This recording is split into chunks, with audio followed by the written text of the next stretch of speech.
ఈరోజు వాక్య ధ్యానార్థమై మత్తయి సువార్త తీయాలి. బైబిల్స్ అందరూ తీయాలి. మత్తయి సువార్త 19వ అధ్యాయము 3వ వచనం నుంచి చదువుకుందాం. మత్తయి సువార్త 19వ అధ్యాయము 3వ వచనం నుంచి చదువుకుందాం.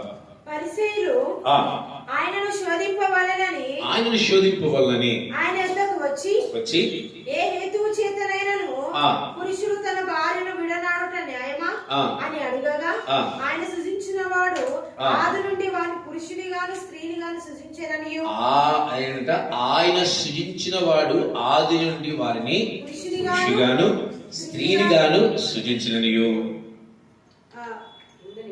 ఇందు నిమిత్తము పురుషుడు తల్లిదండ్రులను విడిచి తన భార్యను హత్తుకొనును, వారిద్దరును ఏక శరీరంగా ఉందురని చెప్పెనని మీరు చదవలేదా? కాబట్టి వారికను ఇద్దరు కాక ఏక శరీరంగా ఉన్నారు గనుక దేవుడు జతపరిచిన వారిని మనుషుడు వేరుపరచకూడదని చెప్పాను. ఈ లేఖనాల్లో ఏం ఉందనైనా ఏం చదివారు, ఏం మీరు గ్రహించారు ఈ లేఖనాల్లో?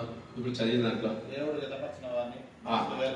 అబ్బా, ఇది వీడికి బాగా ఇష్టమైన మాట. దేవుడి జతపరిచిన వారిని మనుషులు వేరు చేయకూడదు అంటే ఇక్కడ ప్రభు ఏం మాట్లాడుతున్నాడంటే భార్యాభర్తల యొక్క బంధాన్ని గురించి దేవాది దేవుడు తెలియచేస్తూ ఉన్నాడు. ఎవరి గురించి? భార్య భర్తల బంధం. అందుకే బైబిల్లో దీని గురించి ఒక చక్కని మాట రాయబడింది. ప్రతి పెళ్లిలో ఆ మాట రాసుకుంటారు. ఏంటది? అబ్బా, నువ్వే ఇచ్చావమ్మా, సంతోషం. వివాహము అన్ని విషయములలో కంటే ఘనమైనది. ఎందుకు? ఆదిలో ఏది లేనప్పుడు మొదలైంది వివాహమే. ఏది లేదు, ఏ టెక్నాలజీ లేదు, ఇంకా ఏది లేనప్పుడు మొదలైంది ఏంటమ్మా? వివాహ బంధము, దేవునికి ఇష్టమైన బంధము. అందుకే ఆయన అంటున్నాడు, వివాహము అన్ని విషయములలో ఘనమైనదే. That is the first thing on the earth. భూమి మీద మొట్టమొదటి కార్యము వివాహమే. అందుకే అది అన్ని విషయాలలో ఘనమైనదిగా ప్రభు తెలియజేస్తున్నాడు. ఈరోజు క్రీస్తు పుట్టుక మనకి ఏం తెలియజేస్తా ఉంది? ఫస్ట్ క్రీస్తు పుట్టుక గత వారం ఏం తెలియజేసింది మనకి? నక్షత్ర అనుభవం తెలియజేసిందే. సంతోషం. చెప్పండి, నక్షత్రం ఎన్ని అనుభవాలు కలిగి ఉంది? చెప్పండి. సచ్చింది చెప్పండి అమ్మా. Very good. ప్రకాశిస్తుంది. చెప్పండి, ఎవరు తెలుసో చెప్పండి.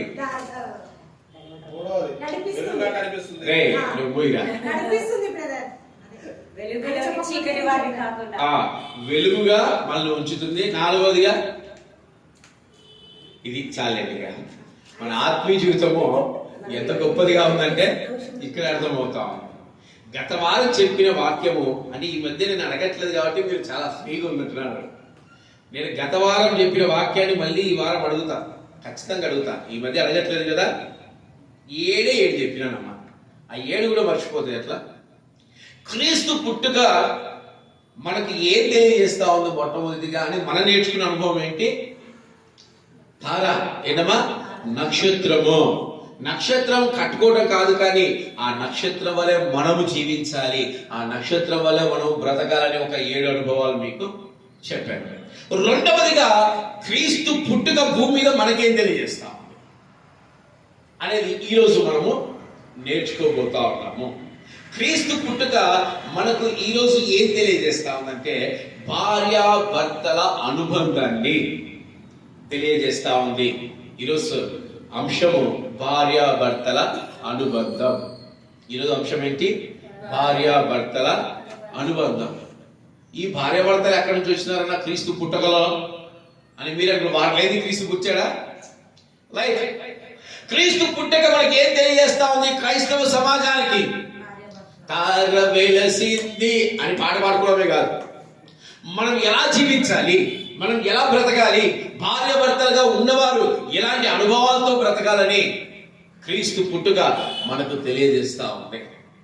ఈరోజు మనము భార్యాభర్తల అనుబంధం గురించి, వారి యొక్క అండర్స్టాండింగ్ గురించి ఈరోజు మనము తెలుసుకోబోతున్నాము. ఇక్కడ ఉన్న భార్యాభర్తలు కూడా వారి వలె ఉండాలి. ఎవరు అసలు ఈ భార్యాభర్తలు? ఎవరమ్మా సిస్టర్ గారు? ఏం చెప్పింది అమ్మగారు? ప్రభు యేసుక్రీస్తు వారి యొక్క అట్లనా? సంతోషము. ఇప్పుడు సంఘం గురించి మాట్లాడుకోవట్లేదు, లాస్ట్ లో మాట్లాడుతుంది దాని గురించి. ఇప్పుడు క్రీస్తు పుట్టుకలో భార్యాభర్తల సంబంధాల గురించి, ఆ ప్రాముఖ్యత గురించి నేను అడుగుతా ఉన్నాను. అమ్మా బతికించినారు. ఎవరు? యోసేపు మరియమ్మ తల్లి. ఒక 7 అనుభవాలు ఈరోజు మనం ధ్యానం చేద్దాం. ఎన్ని అనుభవాలైనా? 7 అనుభవాలు. అమ్మ అన్న 7 చెప్పి బతికించినాడు, 3 చెప్పింటే చాలా ఇబ్బంది అయిపోయింది. నేను ఎట్లా పోవాలా? నేను దృష్టిలో పెట్టుకున్నాను త్వరగా ముగించడానికి నేను ప్రయాసపడతాను. ఎందుకంటే బలారాధన కాబట్టి నేను త్వరగానే వాక్యం ముగించడానికి ట్రై చేస్తాను. చెప్పలేని గ్యారెంటీ ఇవ్వలేదు, కానీ ప్రయత్నము చేస్తాను. మొట్టమొదటిగా తీయండిగా మత్తయి సువార్త 1వ అధ్యాయము 18వ వచనం చదవండి. యేసుక్రీస్తు జనన విధమే మెట్లనగా ఆయన తల్లి అయిన మరియ యోసేపునకు ప్రదానము చేయబడిన తర్వాత వారు ఏకము కాకమునుపు ఆమె పరిశుద్ధాత్మ వలన గర్భవతి ఉండెను. చాలు. హల్లెలూయా, హల్లెలూయా, హల్లెలూయా. మొట్టమొదటిగా హెడ్డింగ్స్ పడగానే మనకి ఎవరు చూపిస్తా ఉన్నారో, యోసేపు మరియమ్మ తల్లి. తండ్రి అయిన యోసేపు గారిని, తల్లి అయిన మరియమ్మ గారిని మనకు ఈ యొక్క మత్తయి సువార్తలో కనపరుస్తా ఉన్నారు. మనం చాలాసార్లు అడుగుతా ఉంటాము,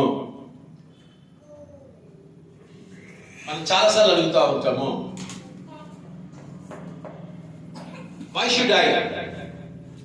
నేనే ఎందుకు? అంతేనా? ఇక్కడ వాళ్ళందరూ అడుగుతా ఉంటారుగా, నేనే ఎందుకు అంటే, నేనే ఎందుకంటే ఏంటి? దేవునికి నేను ఎందుకు మనం అడిగేది. అది సంతోషంలో అడగము. మనం దేవుడు మనం దీవించి ఆశీర్వదించినప్పుడు, ప్రభువా నన్ను ఎందుకు ఇంత ఆశీర్వదిస్తూ అడగము. ఎప్పుడు అడుగుతాం నేనే ఎందుకని? కష్టము బాధలు వచ్చినప్పుడు, మా అక్క ఉంది, మా అన్న ఉన్నాడు, మా తమ్ముడు ఉన్నాడు, నన్నే ఎందుకు పట్టుకున్నావు ఆయన, నువ్వు నేనే దొరికినానికి. నేను కూడా చాలాసార్లు దేవుడిని ప్రశ్న అడిగాను, నేనే ఎందుకు ప్రభువానికి? మా అన్న జ్ఞానవంతుడు, మా తమ్ముడు జ్ఞానవంతుడు, నేను ఒక ఎర్రివాణి ప్రభువా. ఆయన అంటున్నాడు, ఐ వాంట్ ఎర్రి పర్సన్స్. ఎవరు కావాలంటే ఏసైకి? పిచ్చి వాళ్ళు కావాలంట. ఎవరు కావాలంటే ఏసైకి? ఎర్రి వాళ్ళు కావాలంట. మొట్టమొదటిగా ఇక్కడ మనం చూస్తా ఉన్నామో, ఇద్దరిని ఫస్ట్ ఐడెంటిటీ కాదు మీకు కావాల్సింది, ఏర్పరచబడిన వారు. ఎవరినైనా ఏర్పరచబడిన వారు. వీరు మటుకు వెర్రివారు కారు. వెర్రివారు కారు. ఎందుకు? దేవుని సువార్తలు ప్రకటించేవారు వెర్రివారుగా ఉండి ఆయన సువార్తలు గనులను అణచడానికి నీచుల్ని ఆయన సేవకు ఎంచుకున్నాడు. కానీ ఇక్కడ ఏర్పాటు చేసిన వాళ్ళు ఎలాంటి వాళ్ళు తెలుసా? అసలు వీరి ఆత్మీయ జీవితం ఎంత అద్భుతం తెలుసా? వీరి ఆత్మీయ జీవితం ఎంత మహిమకరంగా ఉంది తెలుసా? ఆలోచించాలి. ఈరోజు దేవుడు కూడా నిన్ను ఏర్పాటు చేసుకుంటున్నాడు. ఈరోజు నేను భార్యాభర్తలుగా ఏర్పాటు చేసుకోవడానికి దేవుడు ఇష్టపడతా ఉన్నాడు. స్త్రీల ముఖ్య ఉద్దేశం ఏముంటుందమ్మా? ఇప్పుడు ఆమె తిరుగుతా ఉంది మందిరంలో, తిరిగిన కాడి తిరుగుతుంది. పెద్ద అయ్యేసరికి ఆమె ఏం కోరుకుంటుంది? ఏం కోరుకుంటుందమ్మా? స్వేచ్ఛను కోరుకుంటుందా? సంతోషం. ఆ స్వేచ్ఛతో పాటు ఏం కోరుకుంటుంది? వివాహము కోరుకుంటుంది. అంతేగా? ఇక్కడ స్త్రీలందరూ వివాహాన్ని కోరుకున్నారుగా. ఇక్కడ వాళ్ళంతా పెళ్ళైన వాళ్ళేగా, అవునా కాదా? ఈరోజు భార్యాభర్తల ఆ యొక్క జతపరచడానికి దేవుడు ఇద్దరిని ఎన్నుకున్నాడు. వీరిద్దరికి ఎలాంటి వారంట? చాలా ఆత్మీయులు, చాలా దేవునికి మహిమకరంగా జీవిస్తున్న వారు. వీరిని దేవుడు ఎప్పుడు ఏర్పాటు చేసుకున్నాడంట? తల్లి గర్భములో. చదవండి, ఇర్మియా గ్రంథం 1:4 చదవండి. ఇర్మియా గ్రంథము 1:4.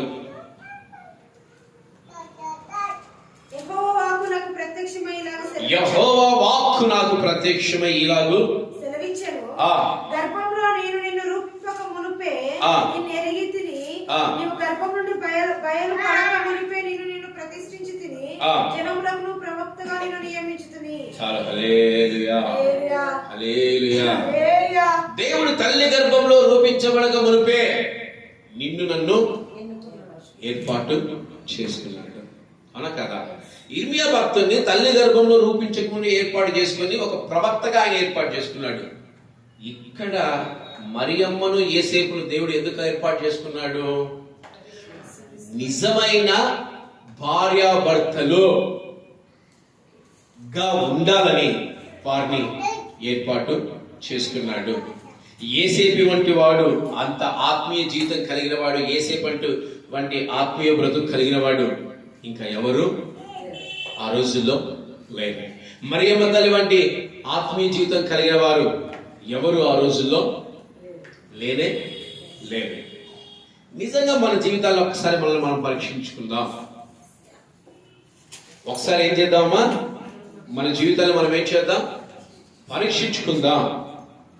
ఎలాంటి అనుభవాల గుండా మనం జీవిస్తున్నామో, ఎలాంటి అనుభవాల గుండా మనము బ్రతుకుతున్నాము అనేది మనల్ని మనమే జ్ఞాపకము చేసుకోవాలి. ఈరోజు దేవుని ఎందుకు ఏర్పాటు చేసుకున్నాడు?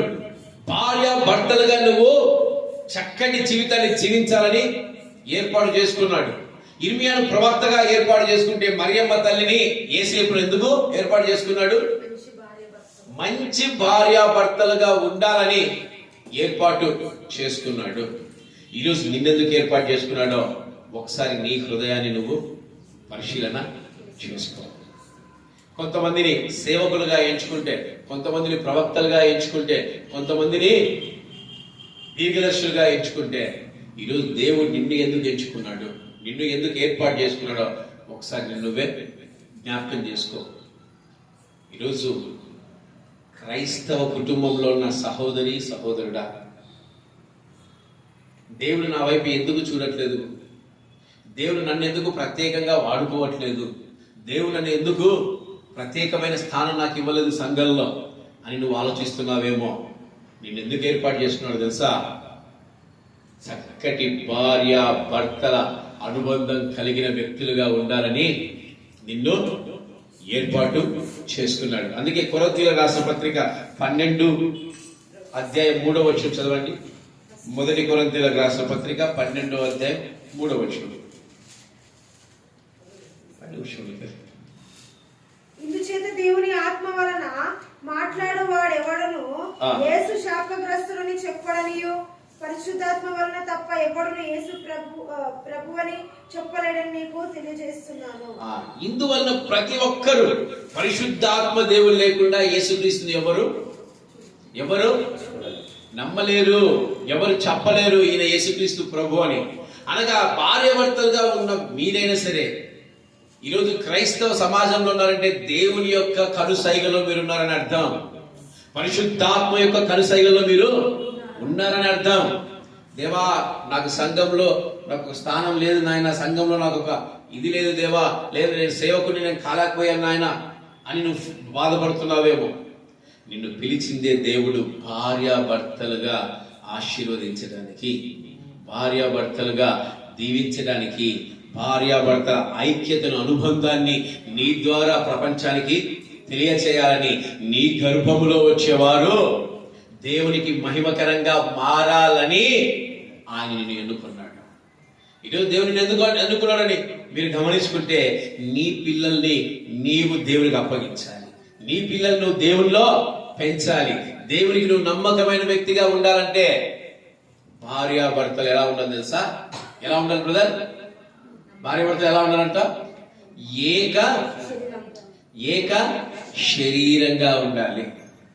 ఈరోజు మరియమ్మ తల్లిని యేసేపు గారిని ఎందుకు ఎంచుకున్నాడు దేవుడు అంటే, భార్యాభర్తల అనుబంధాన్ని ప్రపంచానికి ఒక మాదిరికరంగా చూపించాలనే. ఆయన తల్లిదండ్రులు కూడా, క్రీస్తు తల్లిదండ్రులు కూడా ఎలాంటి వారు తెలుసా? పిచ్చోళ్ళ, ఎర్రోళ్ళ లేదు. వాళ్ళొక మాదిరి కలిగిన వాళ్ళు.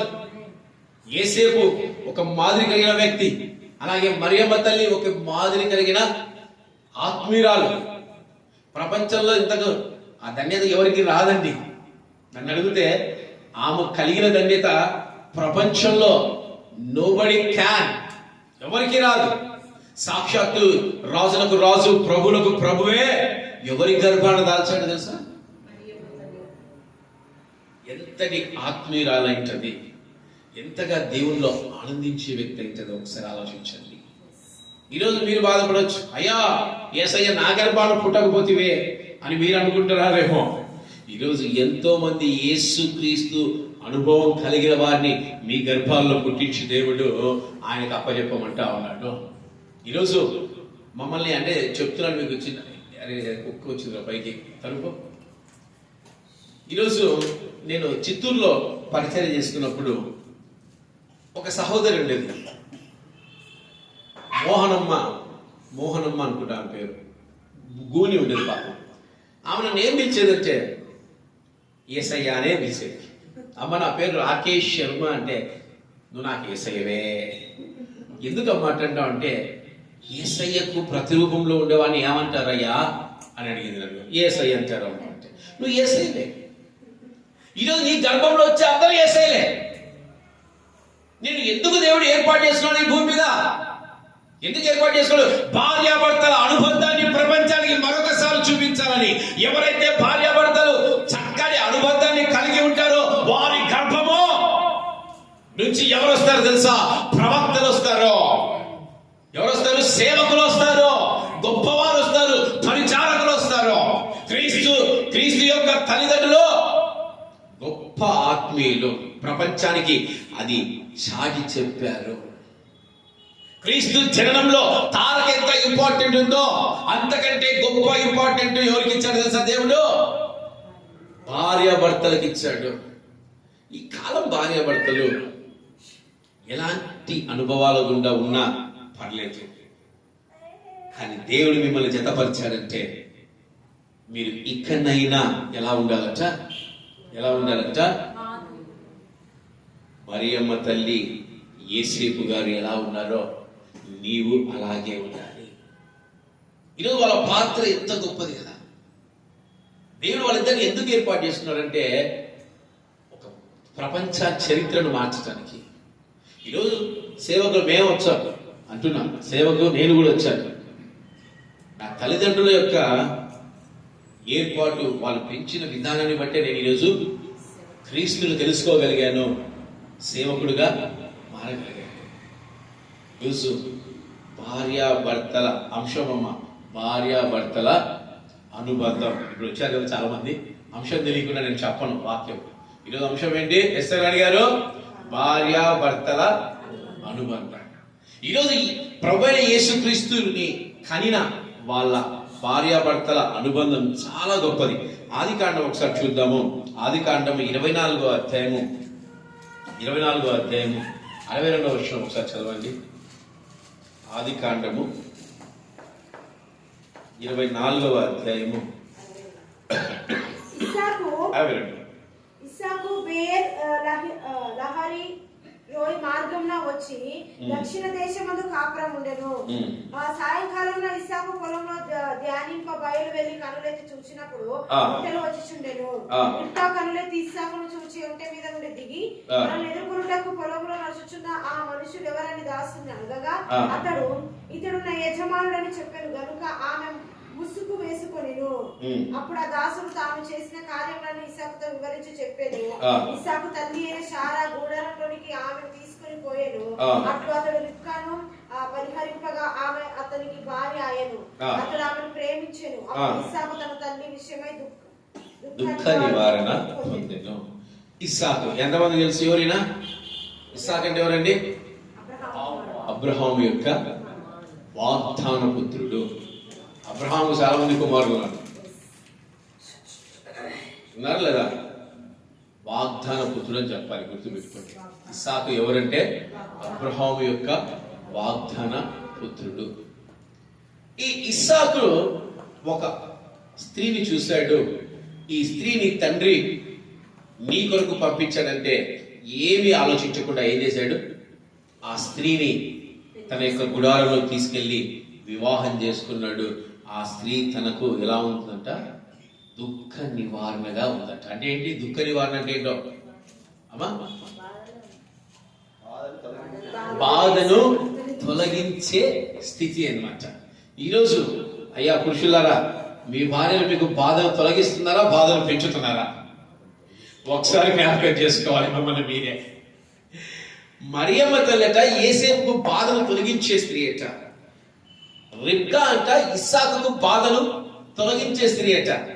ఈరోజు మన సంఘంలో ఉండే అమలక్కలు, మీ పురుషులకు మీరు బాధను తొలగించే వ్యక్తిగా ఉన్నారా, బాధను తెచ్చే వ్యక్తులుగా ఉన్నారా? మిమ్మల్ని మీరే జ్ఞాపకము చేసుకోవాలి. ఈమె ఎంత గొప్పదో చూడండి. 52 చదవండి.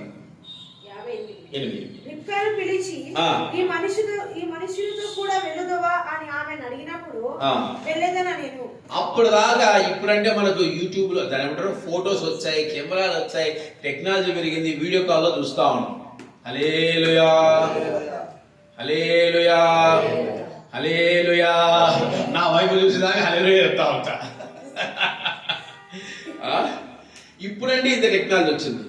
ఆ కాలంలో చెప్తామ్మ ఇస్సాకును చూడలేదు. వెళ్తావా అంటే ఏమంటామో తెలుసా? ఏమంటుంది? ఈ రోజుల్లో మన పిల్లలకు సంబంధాలు చూడాలంటే వాడికి ముక్కు తక్కువ, మూతి వంకర, నల్లగున్నాడు, లావుగున్నాడు, బొజ్జ ఉంది, ఇంకేం చెప్తారు? అవునా కాదా? కానీ ఆమె ఆత్మీయ జీవితం ఎలా ఉందో ఒకసారి మిమ్మల్ని మీరే పరిశీలన చేసుకోండి. స్త్రీలు, నీ కొరకు ఒక గొప్పవాడు ఉన్నాడమ్మా అంటే ఏమీ ఆలోచించకుండా నమ్మి వచ్చేసింది దేవుడి. అది ఆత్మీయ జీవితం అంటే. ఈరోజు మన ఆత్మీయ జీవితం ఎలా ఉంది జ్ఞాపకం చేసుకోండి. దేవుడిని ఎందుకు ఏర్పాటు చేసుకుంటాడు? ఇస్సాకు రిబ్కాలు వీళ్ళేమన్నా సేవకులా?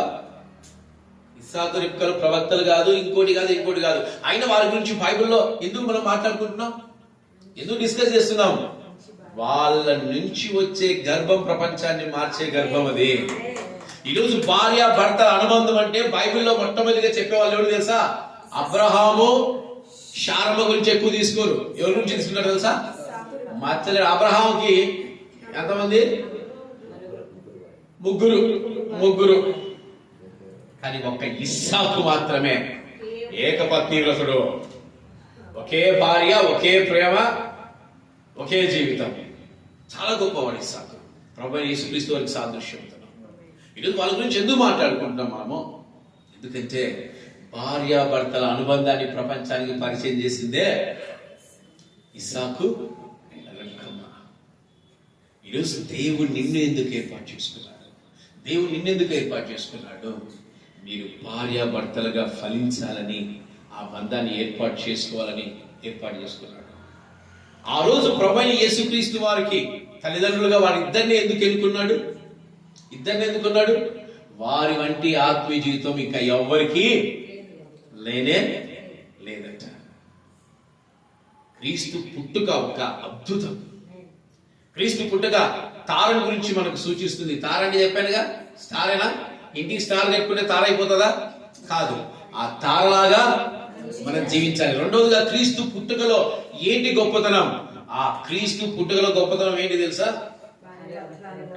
భార్యాభర్తలు ఎలా ఉండాలి, ప్రపంచానికి ఆదాము హవ్వల కంటే గొప్పగా ఎలా ఉండాలో రుచి చూపించిన వాడే క్రీస్తు. అందుకే రెండవదిగా భార్యాభర్తల అనుబంధాల గురించి మాట్లాడుకుంటున్నాం. ఈరోజు మొట్టమొదటి అంశం ఏంటి? మొట్టమొదటి పాయింట్ ఏంటి? ఏర్పరచబడిన వారు. ఎందుకు భార్యాభర్తలుగా దేవుడు ఏర్పాటు చేస్తారంట? ఇద్దరిని ఎందుకు జత చేస్తారంట? వారు చక్కటి బంధాన్ని కలిగి ఉండాలి.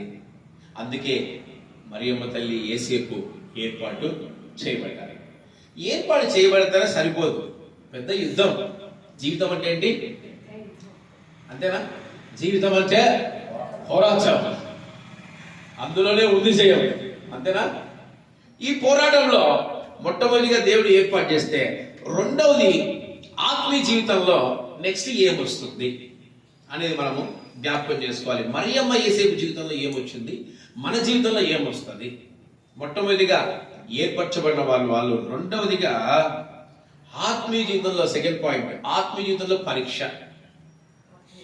ఆత్మీయ జీవితంలో మనకు పరీక్ష అంటే గుర్తుకొచ్చేది ఏది?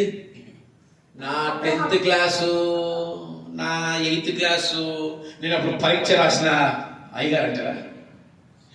బైబిల్లో మనకు పరీక్ష అంటే గుర్తుకొచ్చేది ఎవరు? అబ్రహాం గారు. ఆయన మించిన వాడికి ఎవరు లేదు. భార్య భర్తలంటే ఇస్సాకు రిబ్కా ఎలా గుర్తుకొస్తారో, బైబిల్లో పరీక్ష అనగా ఎవరు గుర్తుకొస్తున్నారు? మరి వీళ్ళ ఇద్దరికి ఏమొచ్చింది పరీక్ష? ఎవరికి? మరియమ్మ తల్లికి, యూసుఫ్ గారికి పరీక్ష ఏంటి? ఇప్పుడు చూద్దాం ఒకసారి మనము. మత్తయి సువార్త 1వ అధ్యాయం 19వ వచనం. మత్తయి సువార్త 1వ అధ్యాయం 19వ వచనం. ఆమె భర్త అయిన యోసేపు నీతిమంతుడై ఉండి ఆమెను అవమానపరచనులాక రహస్యంగా ఆమెను విడనాడ ఉద్దేశించాడు. హల్లెలూయా. ఇప్పుడు పెళ్లి అంటే అందరికీ ఒక ఆశ ఉంటుంది, అందరికీ ఒక కోరికలు ఉంటాయి. ఉంటా అయ్యగారులు, అమ్మగారులు ఉంటారమ్మా. యవన కాలంలో నుంచి వచ్చారుగా. అందరికి ఒక చక్కటి కోరికలు ఉంటాయి. నా భార్య అలా ఉండాలి, నా భార్య ఇలా ఉండాలి, ఆ అందంగా ఉండాలి, ఇంక ఎన్నెన్నో మనలో కదిలిస్తే ఎన్నెన్నో చెప్తారు. యేసేపు అయ్యగారికి కూడా కోరికలు ఉన్నాయి. మనిషి అన్నాక ఏముంటాయి? కోరికలే ఉంటాయి. ఈయన జీవితంలో ఒక భయంకరమైన సంఘటన జరిగింది. ఏంటి తెలుసా? ప్రదానము చేయబడిన స్త్రీ. ఇక్కడ ప్రధానం అంటే ఎంగేజ్మెంట్ అని అంటా ఉన్నారు. నా ఉద్దేశంలో అక్కడ ప్రధానం అంటే ఎంగేజ్మెంట్ కాదనుకుంటున్నాను, వివాహమే అనుకుంటున్నాను. ఎందుకంటే ఆ కింద వచ్చిన చూస్తే ఆమె భర్త అయిన యేసేపు నీతిమంతుడై ఉండి అని మాట వచ్చింది. ఏమంట? నీతిమంతుడై ఉండి. ఆ రోజులు వివాహం చేసుకుంటానే వారిద్దరు కూడుకుంటారనేది అంత అర్జెంటుగా జరిగిన కార్యం కాదు. ఇప్పుడు ఆయనకి ఏం కోరిక ఉంటుంది? తన భార్య తనతోనే ఉండాలి, చక్కటి జీవితాన్ని జీవించాలన్నది. కానీ ఈయనకు సడన్ గా ఏం తెలిసింది తెలుసా? ఇప్పుడు ఈయన పరిస్థితి ఏంటి? ఈరోజు పెళ్లిగారు ఎవరు లేరు, పాపం పెళ్ళైన ఉంటారు. మీకు పెళ్లి కాకముందు నువ్వు చేసుకునే అమ్మాయి గర్భవతం తెలిస్తే ఏం చేస్తారు? లేదా నువ్వు వివాహం చేసుకునే అమ్మాయి గర్భవతం చేస్తే ఏం చేస్తారు? ముందు కింద మీద పడి కొడతారు. ఏమన్నా నన్ను మోసం చేస్తారా? పోయి వాళ్ళ అమ్మ నాన్న కొడతారు. ఎట్లా పోతారు? ఒకడిద్దరు పోతే కష్టంలో ఒక 50 మందిని వేసుకెళ్ళిపోతారు, వేసుకెళ్ళి కొడతారు. కానీ ఈయన ఎలా ఉన్నాడు తెలుసా? ఎలా ఉన్నాడు? నీతిమంతుడై ఉండి ఆమెను అవమానపరచనల్లక రహస్యంగా విడిచిపెట్టాలని ఆలోచిస్తా ఉన్నాడు. ఇది జీవితంలో వచ్చిన గొప్ప పరీక్ష. ఈరోజు నీ ఆత్మీయ జీవితంలో నీకు ఎన్నో పరీక్షలు వస్తాయి.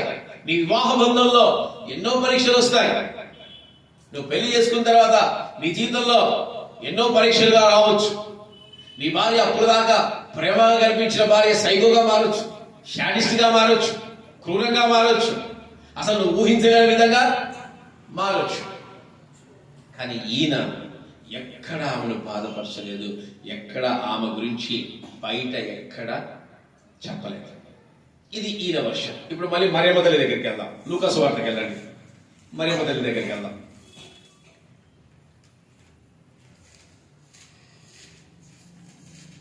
26వ వచనం, మొదటి అధ్యాయం 26వ వచనం. 6వ నెలలో గాబ్రియేలు దేవదూత గలిలయలోని నజరేతు ఊరిలో దావీదు వంశస్థులైన యేసేపును ఒక పురుషునికి ప్రదానము చేయబడిన కన్యక యొద్దకు దేవుని చేత పంపబడెను. ఆ కన్యక పేరు ఎవరంటున్నా? ఇప్పుడు పెళ్లి కాని స్త్రీలకు కూడా ఏముంటాయమ్మా? ఏముంటాయి? చక్కని కోరికలు ఉంటాయి. నా భర్తతో ఇలా ఉండాలి, నా భర్తతో ఇలా జీవించాలి, నా భర్తతో ఇలా బ్రతకాలని ఉంటది కదా. ఇప్పుడు ఈమె జీవితంలో ఏం జరిగిందంట? ఏం జరిగింది ఈమె జీవితంలో? ఏం జరిగింది కదా? ఏ పరీక్షనా? ఏ పరీక్ష అది? ఆ సైడ్ చూస్తారే అమ్మా. పురుషుణ్ణి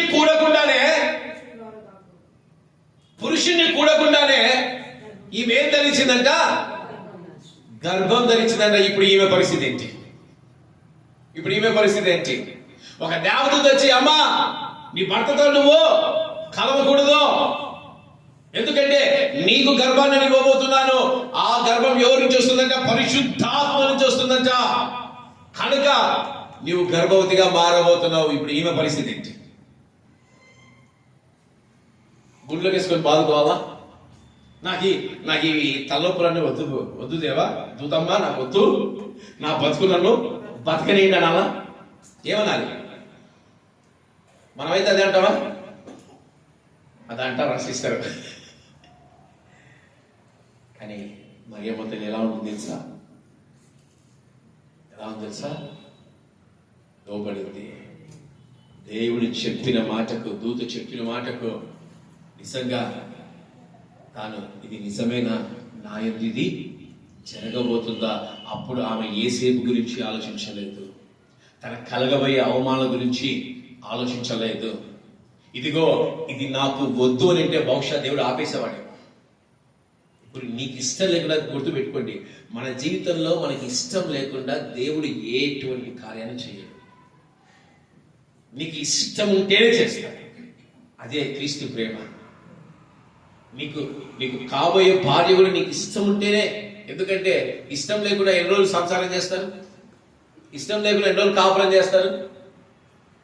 చేయలేదు. ఆమె ఆ రోజు రిజెక్ట్ చేసింటే, నాకు ఈ పరిస్థితి నాకు వద్దు అని మరియమ్మ తల్లి అనింటే, ఆ స్థానం దేవుడు ఇంకొకరికి ఇచ్చేవాడేమో. కానీ తన కలిగిన ధన్యతను మరియమ్మ తల్లి ఏం చేసింది? పోగొట్టుకోలేదు. దేవుడు పెట్టిన పరీక్షలో ఏం చేసింది? నిలబడింది. యేసేపు గురించి కూడా ఏం ఆలోచించలేదు, కేవలం దేవుని గురించి ఆలోచించింది. అలాగే యేసేపు కూడా ఏం చేస్తా ఉన్నాడు తెలుసా? ఏం చేస్తా ఉన్నాడు? దేవుడు ఏదైతే యేసేపుకు చెప్పాడో యేసేపు కూడా దాని గురించి ఆలోచిస్తా ఉన్నాడు. ఈరోజు ఇటువంటి భార్యాభర్తలు ప్రపంచంలో ఎక్కడైనా ఉంటారా? నిజంగా ఎక్కడైనా ఉంటారా చెప్పండి? ఉంటారా? ఉండరు. క్రీస్తు జననం ఒక అద్భుతం. క్రీస్తు జననము ఒక అద్భుతం. క్రీస్తు జననం ఒక ఆశ్చర్యం. ప్రపంచంలో ఇలాంటి తల్లిదండ్రులు ఎక్కడా బహుశా ఉండుండరేమో. ప్రపంచంలో ఇలాంటి భార్యాభర్తలు ఎక్కడా ఉండరేమో. గర్భం ఒకరికి, పేరు ఒకరికి. ఏంటి? తండ్రిగా ఎవరికి పేరు? యేసేపుకి. యేసేపు ఒక్కడికి తెలుసు ఆ గర్భానికి నేను తండ్రిని కాదని. అవునా కాదా? మరియమ్మ తల్లికి ఒక్కరికి తెలుసు ఆ గర్భం యేసేపు నుంచి వచ్చింది కాదు అని. కానీ వాళ్ళ కలిగిన పరీక్షలో వారు నెగ్గారు. ఈరోజు మీ జీవితాల్లో భార్యాభర్తలారా, ఈరోజు మీ జీవితాల్లో ఎన్నో పరీక్షలు రావచ్చు, ఎన్నో స్థితిగతులు రావచ్చు, ఎన్నో అవమానాలు రావచ్చు, ఏదో నిందలు రావచ్చు. భార్యాభర్తలుగా మీరు నిలబడకూడదని మీ జీవితంలో ఎన్నో ఆటంకాలు రావచ్చు. అయినప్పటికీ మీరు ఎలా ఉండాలంట? యేసేపు లాగా పురుషులు, మరియమ్మ తల్లిలాగా స్త్రీలు ఉండాలి. భార్యాభర్తలు ఏక శరీరం అంటారు. ఎట్లండి? ఏక శరీరం అంటే వాళ్ళు వేరు కాదు అని ప్రభు సెలవిస్తున్నాడు. ఈరోజు భార్యాభర్తలు నిజంగా యేసేపు ఐదారులాగా, మరియమ్మ తల్లిలాగా ఎంతమంది ఉంటున్నారు? ఏక శరీరంగా ఎంతమంది ఉంటున్నారు? ఒకసారి మీ జీవితాలు మీరే పరిశీలన చేసుకోండి. ఒకసారి మీ అనుభవాల్ని నిజంగా మిమ్మల్ని మీరే పరిశీలన చేసుకోవాలి. అందుకే భార్యాభర్తల అనుబంధము అన్నిటికంటే ఘనమైందట. వివాహము అన్నిటికంటే ఘనమైన. ఎందుకు? ఈ భూమి మీద మొట్టమొదటి జరిగిన ఫంక్షన్ అదే. మొట్టమొదటి జరిగిన ఫంక్షన్ అదే, ఆదాము హవ్వమ్మల వివాహం. అందుకే ఘనమైనది. ఈరోజు భార్యాభర్తలారా, మొట్టమొదటిగా మీరు ఎందుకు ఏర్పాటు చేయబడ్డారు? ఎందుకు ఏర్పాటు చేయబడ్డారు? భార్యాభర్తలుగా ఉండడానికి ఏర్పాటు చేయబడ్డారు. ఆ భార్యాభర్తలు ఎలా ఉండాలంట? మీకు కలిగే పరీక్షల్లో, మీకు కలిగే అవమానాల్లో, మీకు కలిగే నిందల్లో మీరేం చేయాలి?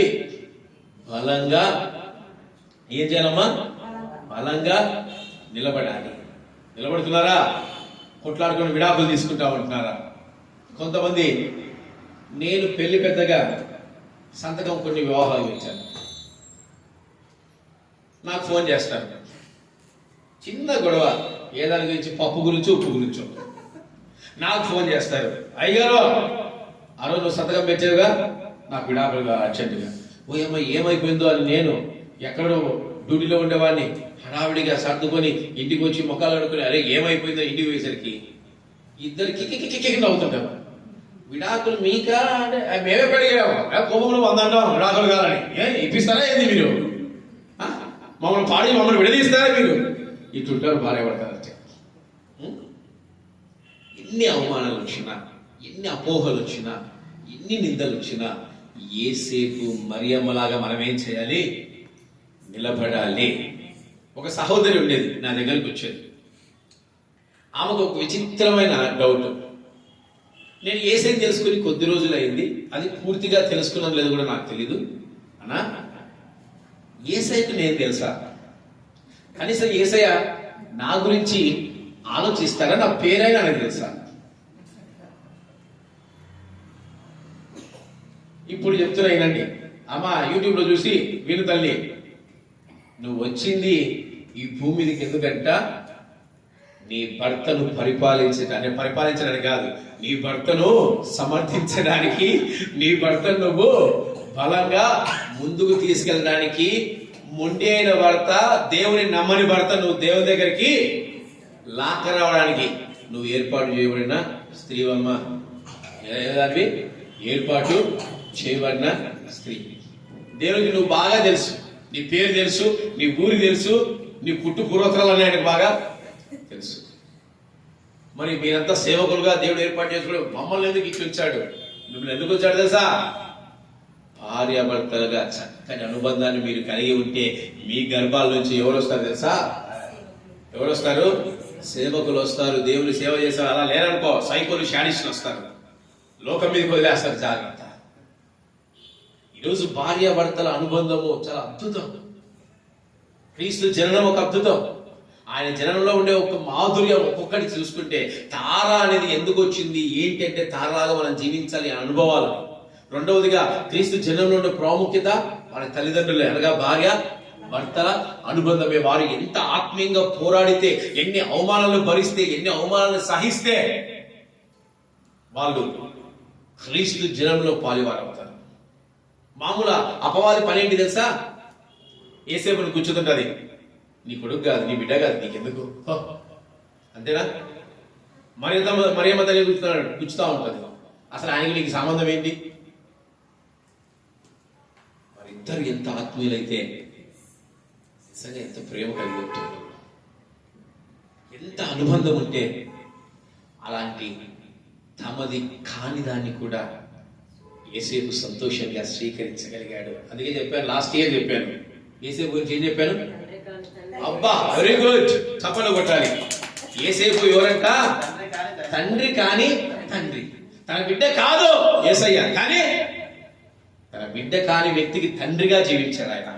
నిజంగా ఆయన నా దృష్టిలో ఒక లెజెండ్, ఒక హీరో. ప్రపంచంలో మోషే ఇలా గొప్ప గొప్ప వాళ్ళు ఉన్నారు, ఆ గొప్ప వాళ్ళలో ఈయన కూడా ఒక అద్భుతం. యేసేపు గారు ఒక అద్భుతం, నిజంగా ఒక ఆశ్చర్యం. తండ్రి కాని తండ్రి. ఈరోజు అలాంటి ఆత్మీయత మన జీవితాలు ఎందుకు లేదు? ఈరోజు స్త్రీ ఒక పురుషుడు తోడుతున్నా మాట్లాడితే ఇంకా అయిపోయి, అవి ఏం మాట్లాడిందో కూడా తెలియదు. ఈ అయ్యగారికి ఇంకా ఈ నుంచి ఇది లేచి నరాలు తెగిపోయి ఏమైపోయి, నువ్వు ఎందుకు మాట్లాడావు, నువ్వు ఎందుకు కొన్నావు? ఈమె పరిస్థితి చూస్తే ఇంకా ఆయన ఎంతో భరించాడు.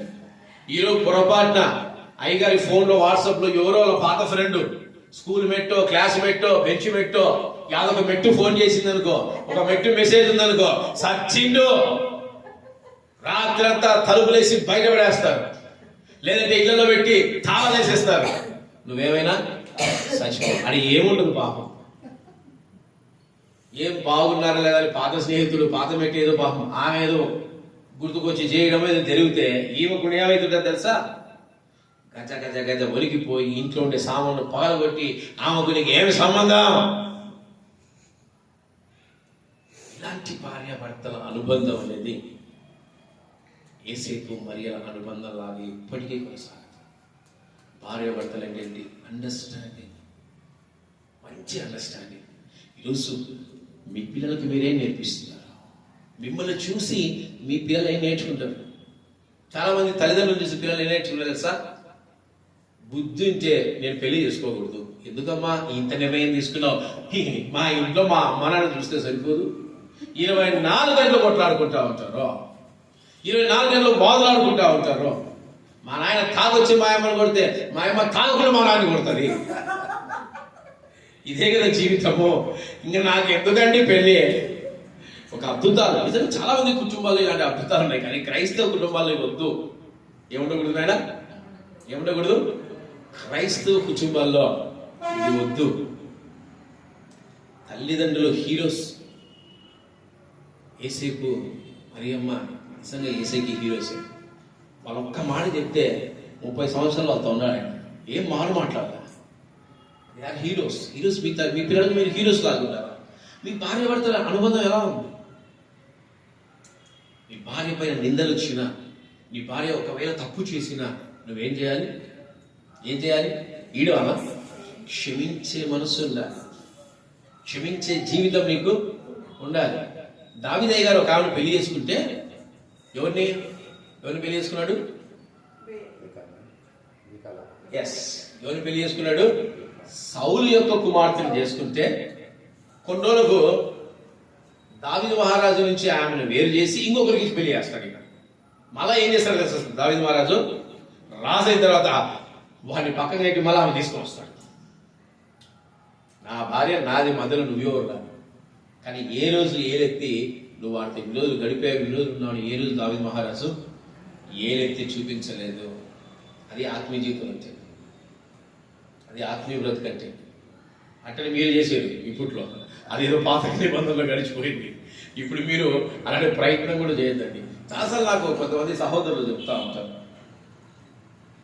యాకోబుకు 4, దావీదుకు కొంతమంది, సొలొమోనుకు అంతమంది, నాకెందుకన్నా ఒక్కళ్ళు, ఈ బాధ నేను తట్టుకోలేకపోతున్నా అన్న అంటారు. నువ్వు ఒక్కరిదే తట్టుకోలేకపోతే ఇంకా ఇద్దరితో తట్టుకుంటావు నాయన అని చెప్పాను. అంటే మన వాళ్ళ ఆలోచనలు ఎలా ఉంటాయి? పాత నిబంధన అప్పుడు చెప్తా ఉంటే భయం వేస్తూ ఉంటుంది. మన వాళ్ళ ఆలోచనలు అద్భుతంగా ఉంటాయి. దీంట్లో సత్యాన్ని తీసుకుని అంటే దీంట్లో ఉండే ఆ సంతోషాలు తీసుకుంటారు. ఎక్కడి న్యాయం ఇది చెప్పండి? కనుక భార్యాభర్తలో రెండోదిగా దేవుడు పరీక్షిస్తాడండి. మన జీవితాల్లో సమాధానము, శాంతి మన జీవితాల్లో ఉంటాయి లేదా? నీ భార్య యందు నువ్వు నమ్మకంగా ఉంటావా లేదా? నీ భర్త యందు నువ్వు నమ్మకంగా ఉంటావా లేదా అని దేవుడు పరీక్షిస్తాడు. ఆ పరీక్షలో మీరేం చేయాలి? విడాకులు తీసుకోకూడదు, కొట్టుకోకూడదు, చచ్చిపోకూడదు. కొంతమంది స్త్రీల నోట్లో నేను నిజంగా వింటా ఉంటా, కోపం వచ్చినప్పుడు వాడిని చంపేస్తా. నాకు అర్థం కాదు ఏమైతుందో బాగా, వాడిని చంపేస్తా. ఎవడమ్మా ఇంకెవడు వాడే నన్ను కొట్టినాడు, వాడిని చంపేస్తా. కొట్టుడికేనా? చిన్న కొట్టుడికే చంపేస్తావు భర్తని. ఇటేదో భూమి మీద సంపాల్సిన వస్తుంది భార్య. మొగోళ్ళు ఉండరు ఇంకా. ఎందుకంటే భార్యకు నోరు ఉంటుంది, భర్తకి ఏముంటుంది తెలుసా? ఎంత ఆత్మీయులండి. భర్తకి ఏం లేస్తుంది తెలుసా? ఆ చెయ్యి ఏమకుంటే ఇంకా కట్టుకోలేడు. ఇంకా గుండె కూడా వచ్చి పోగలేమో. ఈ గుండె కూడా ఎందుకు దేవా అని 2 దెబ్బలు వేసేయమ్మా సలబడతా భర్త. ఇల్లేమంటారు తెలుసా? వాడిని చంపేస్తా, లేపేస్తా. ఓయమ్మా, ఇట్లాంటి ఆత్మీయ జీవితం ఏం తల్లో. ఇంకొక స్త్రీ మాట విన్నా, అంటే వింటా ఉంటాను అప్పుడప్పుడు. వాళ్ళు సీరియస్గా అంటారు, వాళ్ళు నిజంగా చేస్తారో నాకు అర్థం కాదు. భయం తలనరికి కాలకాలు పెడతా ఉంటారు. భర్త కొట్టాడో ఏం చేస్తుందమ్మా? తలనరికి కాలకాల పెట్టుకుంటానంటుంది ఒక స్త్రీ. ఏమో భయం వేస్తుంది. ఇట్లాంటి ఆత్మీయ జీవితాలు చూస్తా ఉంటే ప్రపంచం ఎక్కడికి పోతా ఉంది దేవా అనిపిస్తుంది నిజంగా. దయచేసి భార్య భర్తలారా, మీకు కలిగే పరీక్షలో మీరు ప్రార్థనతో జయించండి, సహనంతో జయించండి, ఓపికతో జయించండి. అవునా కదా? అలా జయించగలిగితేనే దేవుడు పెట్టే పరీక్షలో మీకు నెగ్గుతారు. పరీక్ష అంటే అబ్రహామే కన్న కొడుకుని భార్యకు తెలియకుండా తీసుకొచ్చి, అదేందో ఆశీర్వాదాన్ని కాదు, తీసి నరకడానికి, చంపడానికి. భార్యకు తెలియకుండా బిడ్డను ఏం చేస్తున్నాడు? లేక పుట్టిన సంతానాన్ని తీసుకొచ్చి కత్తెత్తి పొడిచే పరిస్థితిలో దేవుడు ఆపాడు. అంటే ఆయన పెట్టిన పరీక్షలో చంపినది ఆ దేవుడను నా కుమారుడు బ్రతికిస్తాడని విశ్వాసం అబ్రహాముకు ఉండొచ్చు. నా దేవుడి కంటే నా కుమారుడు నాకే ఎక్కువ కాదని విశ్వాసం ఉండిండొచ్చు. ఇది మనకి చిన్న చిన్న పరీక్షలు. ఈరోజు భార్య భర్త కలిగేది ఏంటి? చిన్న చిన్న పరీక్షలు. ఈ చిన్న చిన్న పరీక్షకే దేకుతా, నువ్వు దేకుతా, నేను దేకుతా, ఇద్దరు దేకుతా, ఆఖరికి నా చుట్టూ చూస్తా, నన్ను పెడతారు మధ్యలో, నువ్వు రా నువ్వు రా నువ్వు రా అని. ఇట్లుంటాయి ఆత్మీయ జీవితాలు. దయచేసి భార్య భర్తలారా ఎలా ఉండాలి? ఎలా ఉండాలి? మరియమ్మ తల్లిలాగా స్త్రీలు, యేసేపులాగా పురుషులు ఉండాలి. ఎన్ని కష్టాలు రాదు, ఎన్ని అవుతుంది. భర్త తప్పు చేయండి, కానీ భార్య తప్పే చేసింది అనుకో, క్షమించుకోలేవా నువ్వు? ఎంతమంది క్షమించట్లేదు? నువ్వు క్షమించలేవా? ఒకసారి అవకాశం నువ్వు ఇవ్వలేవా? ఇక్కడ ఏది లేదు, కానీ యేసేపు క్షమించాడు. అసలు సంబంధం లేని గర్భాన్ని యేసేపు ఏం చేశాడు? స్వీకరించాడు. నిజంగా ఆయన అసలు ఎవరితో గర్భం రాకుండా దేవుని పరిశుద్ధాత్మతో వచ్చిన గర్భాన్ని ఏమేం చేసింది? సంతోషంగా ఆహ్వానించింది. ఇదండి దేవుడు పెట్టే పరీక్షలో భార్య భర్తలారా నెగ్గండి. మూడవదిగా యేసేపు మరియమ్మ జీవితాల్లో ఏం జరిగిందో చూద్దాము. మత్తయి సువార్త 1వ అధ్యాయం 20వ వచనం. మత్తయి సువార్త 1వ అధ్యాయం 20వ వచనం. అతడు ఈ సంగతులను గురించి ఆలోచించుకొనుచుండగా ఇదిగో ప్రభుదూత స్వప్నమందు అతనికి ప్రత్యక్షమై, దావీదు కుమారుడైన యేసేపు, నీ భార్య అయిన మరియను చేర్చుకున్నటకు భయపడకము. ఆమె గర్భము ధరించినది పరిశుద్ధాత్మ వలన కలిగినది. ఆమె యొక్క కుమారుని కనును, తన ప్రజలను వారి పాపం నుండి ఆయన రక్షించును గనుక ఆయనకి యేసు అని పేరు పెట్టుదు అని. హల్లెలూయా. మూడవదిగా యేసేపులో అయినా సరే, మరియమ్మ తల్లి అయినా సరే మనం నేర్చుకోవాల్సిన ఆత్మీయ సత్యం ఏంటి తెలుసా? దేవుడి మాటకు లోబడ్డాం. ఏంటమ్మా? దేవుడి మాటకు లోబడ్డాం. ఇదే మాట యేసేపయ్య గారికి చెప్పారు, మరియమ్మ తల్లి కూడా దేవదూత చెప్పారు. వాళ్ళిద్దరు ఏం చేశారు? ఇప్పుడు దేవుడి మాటకు లోబడి ఆ గర్భాన్ని వాళ్ళు అంగీకరించారు, ఆ గర్భాన్ని వాళ్ళు స్వీకరించారు. ఈరోజు దేవుడి మాటకు భార్య భర్తలారా ఎంతమంది లోబడతా ఉన్నారు? దేవుడి మాటకు ఎంతమంది లోబడతా ఉన్నారు? ఆదాము హవ్వములకు దేవుడు ఒక మాట చెప్పాడు. ఏ మాట చెప్పాడు? అవునా కదా? వీళ్ళేం చేశారు? దేవుడి మాట వినకుండా అయ్యగారు భార్య మాట వినింది, అయ్యగారు భార్య మాట విన్నాడు, భార్య సర్పం మాట వినింది. కానీ మరియమ్మ తల్లి యేసేపులు ఇలా లేదు. దేవుడి మాటను ఎక్కడా ధిక్కరించలేదు, దేవుడి మాటను ఎక్కడా తృణీకరించలేదు. ఆయన ఏది చెబితే అది చేశారు, అంగీకరించారు, దాన్ని కాపాడారు, దాని కొరకు సంరక్షించుకున్నారు. వాళ్ళు పోరాడారు దేవుడి మాట కొరకు. వారు బ్రతికినంత కాలం వరకు ఆ మాటకు కట్టుబడే వారు జీవించారు. మా సేవలో కూడా అమ్మగారిని, అనగా పాస్టర్ అమ్మగారిని దేవుడు బాపట్ల ప్రాంతంలో పరిచర్య, అక్కడ వేరే కుటుంబానికి, మా సంఘం సేవకుల కుటుంబానికి సపోర్ట్గా అక్కడ పెట్టాడు. 15 రోజులు అక్కడ ఉంటే 15 రోజులు ఇక్కడ ఉంటారు. ఏం దేవా, 1 రౌండ్ చేసినావని నేను కొట్లాడితే అవుతుందా? దేవుడు చెప్పాడంటే జరగాలి, దేవుడు చెప్పాడంటే జరగాలి. దేవుడి మాటకు లోబడాలి. ఈరోజు ఎంతమంది సైలెంట్గా పెట్టుకోవాలండి. ఈరోజు ఎంతమంది ఒకవేళ బయటికి వెళ్ళి మాట్లాడరండి. ఈరోజు ఎంతమంది నిజంగా దేవుడి మాటకు లోబడతారు భార్య భర్తలు? దేవుడు భార్య భర్తలకు ఒక చక్కటి మాట చెప్పారు అనుకోండి, ఈరోజు కలిసి ఆ మాటకు ఇంతకు విధేయత చూపిస్తా ఉన్నారా? లేదు అంటే మీ ఇష్టానుసారంగా మీరు జీవిస్తున్నారా? ఈరోజు భార్యకు నచ్చితే భర్తకు నచ్చదు, భర్తకు నచ్చితే. ఇక్కడ దేవుడు ఇద్దరికి చెప్పాడు. ఓన్లీ యేసేపు గారికి చెప్పారా? మరియమ్మ తల్లికే చెప్పాడా? ఇద్దరికి చెప్పాడు. ఈరోజు దేవుడు ఇద్దరికి చెప్పినా ఎంతమంది దేవుని మాటకు ధిక్కరిస్తున్నారు తెలుసా? ఎంతమంది దేవుడి మాటకు అవిధేయత చూపిస్తున్నారు తెలుసా? ఎంతమంది దేవుడి మాటకు తృణీకరిస్తున్నారు తెలుసా? అసలు దేవుడి మాట అంటే లెక్క లేనే లేదు. వాళ్ళంతా ఈరోజు మరియమ్మ తల్లి యేసేపులాగా మారగలరా? ఈరోజు రిబ్కా ఇస్సాకులాగా మీరు జీవించుట కంటే ఇంకా శ్రేష్టమైన బంధం ఏంటి? మరియమ్మ తల్లిగారు, యేసేపయ్య గారు. ఇంకా శ్రేష్టమైన బంధం, త్యాగములతో కూడుకున్న బంధం, సమర్పణ కలిగిన బంధం, దేవుడి మాటకు లోబడే బంధం. దేవుడు గీత గీస్తే ఆ గీత దాటని బంధం. నిజంగా చాలా మంది దావీదు మహారాజును చూడాలనుకుంటారు. ఒకవేళ పరలోకానికి వెళ్తే దావీదు మహారాజు చూడాలని, కొంతమంది యోగు చూడాలని, కొంతమంది చాలా మంది కోరికలు ఉంటాయి. నన్ను అడిగితే చెప్తా ఉంటాను. నన్ను అడిగితే ముందు నేను యేసేపయ్య గారిని మరియమ్మ తల్లి దగ్గరికి వెళ్ళిపోతాను. నేను, అమ్మా ఎలా మీరు చేశారు నిజంగా ఇంత గొప్ప కార్యం, ఇంత గొప్ప త్యాగం. ఈరోజు ప్రేమ అంటే ఏంటి తెలుసా? తెచ్చిపెట్టడము. ప్రేమ అంటే ఇంకోటి అనుకుంటాం కదా, ప్రేమ అంటే సాక్రిఫైస్, త్యాగం. ఈరోజు భర్త కోసం భార్య ఏం త్యాగం చేస్తా ఉంది, భార్య కోసం భర్త ఏం త్యాగము చేస్తుంటారు. ఈరోజు దేవుని మాటకి ఇద్దరు కట్టుబడి ఉంటున్నారా? దేవుని మాటకి ఇద్దరు కట్టుబడి జీవితాన్ని జీవిస్తున్నారా? ఒకసారి మనల్ని మనమే పరిశీలన చేసుకోవాలి.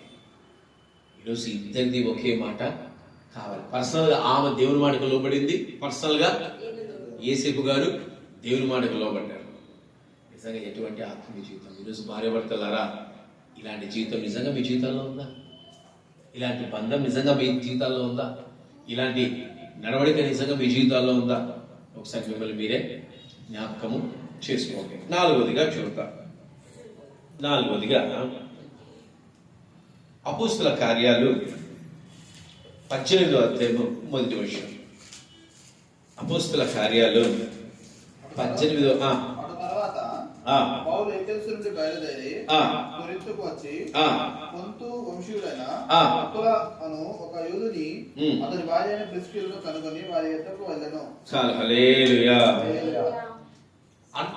నాలుగోదిగా ఒకరినొకరు అర్థం చేసుకోవటం. ఎవరినైనా ఒకరినొకరు అర్థం చేసుకోవడం. అప్పటి వరకు యేసేపయ్య గారికి మరియమ్మ తల్లికి కనెక్షన్ లేదు. ఇదంతా కనెక్షన్ లేకుండానే జరుగుతా ఉంది. అప్పుడు దాకా వారిని ఒకరినొకరు చూసుకుంది లేదు, ఒకరినొకరు మాట్లాడుకుంది లేదు. మాట్లాడుకోకుండానే గర్భం దాల్చింది, మాట్లాడుకోకుండానే ఈ కార్యాలన్నీ జరిగిపోయాయి. నేను చెప్పిన 3 కార్యాలు మాట్లాడుకోకుండానే జరిగాయి. 4వ దానికి వచ్చేసరికి వారు మాట్లాడుకోవడం మొదలుపెట్టారు. వారు మాట్లాడుకుంటూ ఎలా ఉన్నారు తెలుసా? ఏక శరీరంగా ఉన్నారు. మరి వారు కలవలేదు, ఆత్మీయంగా ఏక శరీరంగా మారారు. ఒకరినొకరు ప్రేమించడం మొదలు పెట్టారు. ప్రేమించుకునే వారిగా ఒకరొకరు వారు జీవిస్తూ ఉన్నారు. ఈరోజు పెళ్ళైన కొత్తలో లవ్ మ్యారేజ్ చేసిన వాళ్ళ గురించి నేను చెప్పను. అరేంజ్డ్ మ్యారేజ్ జరిగిన వాళ్ళ జీవితాల్లో ఒకసారి మీరు జ్ఞాపకం చేసుకోండి. పెళ్ళైన తర్వాత వారిద్దరు కూర్చున్నప్పుడు ఏం చేస్తారు? నీ అనుభవాలేంటి, నీ కోరికలేంటి, నీ ఇష్టాలేంటి, నువ్వు ఎలా పెరిగావు, నువ్వు ఎలా ఉన్నావు, నేనంటే నీకు ఇష్టమేనా, నేనేనా మార్చుకోవాలా అడుగుతూ ఉంటారా? అరేంజ్ మ్యారేజ్ గురించి చెప్తున్నాను. అడుగుతారా అడగరా నాకు తెలియదు. అడుగుతారా? అయ్యగారు ఏమన్నా అడిగారా? పెద్ద అయ్యగారు, ఏ అయ్యగారు అరేంజ్ మ్యారేజ్ అయిన వాళ్ళు అడిగారా? పెళ్ళైన కొత్తలో దాన్ని అర్థం చేసుకోవచ్చు. ఈరోజు భార్యను భర్త అర్థం చేసుకోవాలి, భర్తను భార్య అర్థం చేసుకోవాలి. వాళ్ళిద్దరు ఆత్మీయంగా ఈ గర్భము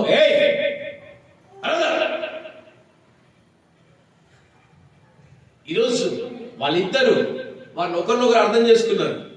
ఇది దేవుని కార్యము, మనం గట్టిగా నిలబడాలి. ఇది దేవుని కార్యము, మనం గట్టిగా జీవించాలి. దేవుని కార్యాన్ని మనం చెయ్యాలి.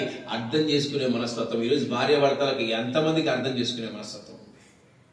తన కుటుంబం పిల్లల కొరకు, తన కుటుంబంలో తల్లిదండ్రుల కొరకు ఎంతమంది అర్థం చేసుకునే పరిస్థితులు ఉన్నారు? అత్తగారున్న కుటుంబాల్లో, మామగారున్న కుటుంబాల్లో కోడళ్ళు అర్థం చేసుకుంటారా, అర్థం చేసుకోరా? అర్థం చేసుకోకుంటే మామగారు అత్తగారి పరిస్థితి ఎలా ఉండేది తెలుసా?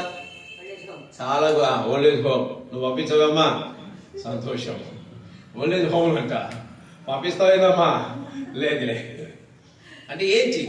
భార్య భర్తలు అర్థం చేసుకున్నప్పుడు తల్లిదండ్రులు కూడా గౌరవిస్తారు. భార్య భర్తలు అర్థం చేసుకున్నప్పుడు ఇటు అత్తగారి తరపున, ఇటు భార్య తరపున, ఇటు భర్త తరపున అందరినీ ఏం చేస్తాము? చాలా చక్కగా అర్థం చేసుకుని అందరినీ గౌరవిస్తాం.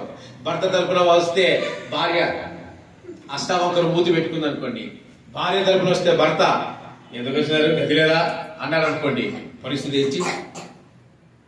ఏంటి? యేసేపు మరియమ్మలు అర్థం చేసుకుని ప్రేమించటము మొదలు పెట్టారు. అందుకే ఆది కాండంలో మనం చూస్తే అకుల ప్రిస్కిల్ లాగనమాట. ఆది కాండంలో మనం చూస్తే 29వ అధ్యాయము చదవండి. 29వ అధ్యాయం 30 వచనము.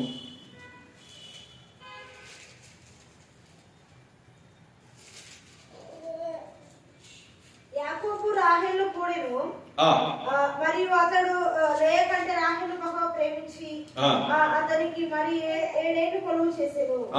లేయ ద్వేషించబడుట యెహోవా చూచి చాలా హల్లెలూయా. యాకోబుకి మొట్టమొదటి నుంచి ఎవరంటే ఇష్టం అండి? రాహేలేనా? రాహేల్ కోసం ఏం చేశాడు? 7 ఏళ్ళు కొలువు చేశాడు. నాకు నిజంగా చెప్తున్నా, బైబిల్లో పాత నిబంధనలో ప్రేమ అంటే ఇతనే. ఎవరు చేస్తారండి? ఒక అమ్మాయి కోసం 7 సంవత్సరాల దాస్యం చేస్తే ఆయన ఏం చేశాడు? పెద్ద ఆయన మోసం చేసి లేయాని తన పెద్ద కూతురిని ఇచ్చాడు. ఇచ్చిన తర్వాత ఈయన పోయి అడుగుతున్నాడు, ఏమైనా నాకు ఇంత అన్యాయం చేసావు మామ లాభాను, ఇది నీకు న్యాయమేనా అంటే, మరి పెద్ద కూతురు పెట్టుకుని చిన్న కూతురిని ఎట్లా ఇస్తా అనుకున్నావు అంటే, మళ్ళీ ఇప్పుడు రాహేల్ కోసం చేస్తున్నాడు ఇంకొక 7 ఏళ్ళు. 14 ఏళ్ళు సావాసం చేసి దాస్యం చేసిన వ్యక్తి ఒక్క స్త్రీ కోసం. నిజంగా ఇప్పుడు ఈయన నేనే చెప్తున్నాడు, నాకు లేయా నువ్వంటే నాకు ఇష్టం లేదు, నాకు రాహేల్ అంటేనే ప్రేమ. ఇప్పుడు ఆమె పరిస్థితి చూడండి, ఆమె తప్పు ఏమైనా ఉందా? తండ్రి ఏమో నువ్వు పో అన్నాడు, ఆమె పోయింది. ఇప్పుడు ఈయనేమో నువ్వు నాకు ఇష్టం లేదు, నాకు రాహేలే కావాలంటున్నాడు. కానీ లేయా ఏం చేసింది తెలుసా? యాకోబుని అర్థం చేసుకుంది. యాకోబుని టార్చర్ పెట్టలే. అదే రాహేలు గర్భం రాకపోయేసరికి యాకోబు కాళ్ళు పట్టుకుని అడుగుతుంది, నువ్వు నాకు గర్భాన్ని ఇవ్వవా? యాకోబు తిడుతాడు, నేనా గర్భాన్ని ఇచ్చేది? గర్భం ఇచ్చేది దేవుడు అంటున్నాడు. కానీ లేయా అర్థం చేసుకుంది తన భర్తని. మౌనంగా ఉంది, ఏడుస్తా ఉంది, మొరపెడతా ఉంది, దేవా నన్ను కనికరించవా? ఆమె దుఃఖాన్ని చూసిన దేవుడు ఆమెకు గర్భాన్ని ఇచ్చి రాహేలు కంటే ఎక్కువ ఆశీర్వాదాన్ని లేఖించాడు. 6 మంది సంతానం. ఎంతమంది సంతానం? 6 మంది సంతానం. ద్వేషించబడిన స్త్రీ అంటే ఆమె అర్థం చేసుకోవడం నేర్చుకుంది లేక. రాహేలాగా కొట్లాడదు. ప్రేమించవద్దు ఇదే తలకాయ నొప్పి. ప్రేమించవద్దు ఏమవుతుంది తెలుసా? తలకాయ నొప్పి కొట్లాడతారు. ప్రేమించబడిన వారు ఎలా ఉంటారు తెలుసా? అర్థం చేసుకుంటారు. ఈరోజు యేసేపును మరియమ్మ తల్లి అర్థం చేసుకుంది. మరియమ్మ తల్లిని యేసేపు అర్థం చేసుకోవడం. అర్థం చేసుకోవడం అంటే ఇది. అర్థం చేసుకోవడం అంటే ఇది. ప్రేమించడం అంటే నిజంగా ఇదే. మీకు కావాలంటే హన్నమ్మని తీసుకోండి. ఎవరు హన్నమ్మ అంటే? అబ్బా అమ్మో, ఈరోజు నాకు బిర్యానీ వద్దు, మీరు తినట్టు చేసినంత నాకు వద్దు. ఏమంటున్నాడు ఎల్కానా? ఏమంటున్నాడు? ఆమె ఏడుస్తా ఉంటే చదవండి అన్నమాట. 1 సమయాల గ్రంథం 1వ అధ్యాయం 5వ వచనం చదవండి. 1 సమయాల గ్రంథం. పోమ్మా ఆ ఉయ్యాలో కూర్చొని ఆ ఊపుతాము గినిపిపోమ్మా. ఎవరో ఒకరు శోధకులు అవుతారు మందిరంలో. 1:8. ఆమె పెనిమిటి అయిన ఎల్కానా, అన్నా నీవెందుకు ఏడుస్తున్నావు? నీవు భోజనము మానుట ఎలా? నీకు మనో విచారణ ఎందుకు కలిగినది? 10 మంది కుమారుల కంటే నేను నీకు విశేషమైన వాడు కానా? ఎలాంటి భర్త, ఎలాంటి ప్రేమించే భర్త. ఈమెకు ఇంకొక భార్య కూడా ఉంది. ఆమె పేరు పెనిన్నా. ఆమె కంటే ఈమెను ఎక్కువగా ప్రేమిస్తూ నువ్వు ఎందుకు దిగులు పడుతున్నావు నేను లేనా అని ఈరోజు ఎంత అర్థం చేసుకుందా భర్త. అదే గర్భం లేకుంటే ఏమంటారు తెలుసా? ఇంకొక పెళ్లికి నేను రెడీ అంటారు. సాకేంటి? స్త్రీలకు గర్భం రాకుంటే పురుషులకు సాకేంటి? ఆ కుటుంబంలో అత్తగారికి సాకేంటి? ఆమె గొడ్డుది. దేవుడిచ్చేదాకా ఓపికలు ఉండవు, దేవుడిచ్చేదాకా ప్రార్థనలు ఉండవు. ఆమె గొడ్డుది. ఇంకొక పెళ్లి చేద్దాము నా కుమారుడికి. ఇదే. కానీ ఈయనేమంటున్నాడు తెలుసా? 10 మంది కుమారుల కంటే నేను నీకు శ్రేష్ఠుడను. ఈరోజు ఎంత భార్యాభర్తల బంధం చూడండి, వాళ్ళ బంధం ఎలా ఉందో. ఈరోజు ఎంతమంది ఇలా ఉన్నారు? ఎంతమంది ఇలాంటి బంధాన్ని గౌరవిస్తున్నారు? ఎంతమంది ఇలా భార్యల గర్భం లేకున్నా ఎంతమంది ప్రేమిస్తున్నారు? నిజంగా ఎల్ఖానా లాగా సంతోషపడాలి. ఇదే నిజమైన భార్యాభర్తల బంధం. సుఖంగా ఉన్నప్పుడు ప్రేమించడం పెద్ద విషయం కాదు, కానీ కష్టంలో ఉన్నప్పుడు ప్రేమించడమే నిజమైన ప్రేమ. ఈరోజు ఎందుకు మరియమ్మ తల్లి, యేసేపు అయ్యగారు ఎందుకు ఇంత ప్రాముఖ్యతను పొందుకున్నారంటే వీరి బంధం ఒక అద్భుతం, వీరి బంధం ఒక ఆశ్చర్యం. ప్రతి భార్యాభర్త వీరిని చూసి నేర్చుకోవాల్సింది ఇవే. కొట్లాటలు కాదు, ద్వేషాలు కాదు, విడిపోవడాలు కాదు, దూరం అవడాలు కాదు, ప్రేమించటం, ప్రేమించటం, ప్రేమించటం.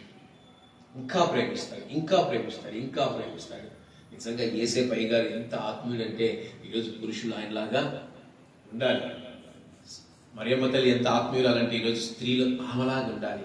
భర్తల్ని ప్రేమించాలి, భర్తల్ని గౌరవించాలి, వారి ఇష్టాల్ని మీరు గౌరవించాలి, వీరి ఇష్టాల్ని వారు కూడా గౌరవించాలి. ఇదే భార్య భర్తల అనుమతం. కొంతమంది భర్తలు అంటారు, నేను చెప్పిందే జరగాల, వేదం శాసనం. కొంతమంది భార్యలు అంటారు, నేను చెప్పిందే జరగాలంటారు. ఇంకా ఎవరు చెప్పింది జరగాల? మధ్యలో నేను చెప్పింది జరగాల, అంతేనా? అలా ఉంటే భార్యాభర్తల బంధం ఎప్పుడు ఫలించదు. క్రీస్తు పుట్టుక ఒక అద్భుతం. ఎందుకు అంటున్నానంటే భార్యాభర్తల బంధాన్ని ప్రపంచానికి ఒక కొత్త తరహాగా చూపించాడు క్రీస్తు. ఎలా చూపించాడు? ఒక కొత్త తరహాగా చూపించాడు. ఇలాంటి భార్యాభర్తలు కూడా భూమి మీద ఉన్నారండి, వీళ్ళలాగా మీరు బ్రతకండి. ఈరోజు ఒకరినొకరు అర్థం చేసుకుంటూ ప్రేమించుకుంటారు. ఈరోజు మనం ఎందుకు అర్థం చేసుకోం భర్త? ఈరోజు మనం ఎందుకు అర్థం చేసుకోం భార్యని? అర్థం చేసుకున్నప్పుడే కదా. ఆమె కష్టం వస్తే నువ్వు సహాయపడు, నీ కష్టం వస్తే ఆమె సహాయపడుతుంది. నువ్వే చేయాలి, నువ్వే చేయాలంటే కాదు. ఈరోజు అర్థం చేసుకునే స్వభావం భార్యాభర్తలు ఇద్దరికి ఉంటే ఆ కుటుంబము ఫలిస్తుంది, ఆ కుటుంబము ఆశీర్వదించబడుతుంది. ఐదవదిగా చూద్దాము లూకా సువార్త 2వ అధ్యాయము 1వ వచనం. లూకా సువార్త 2వ అధ్యాయము 1వ వచనము.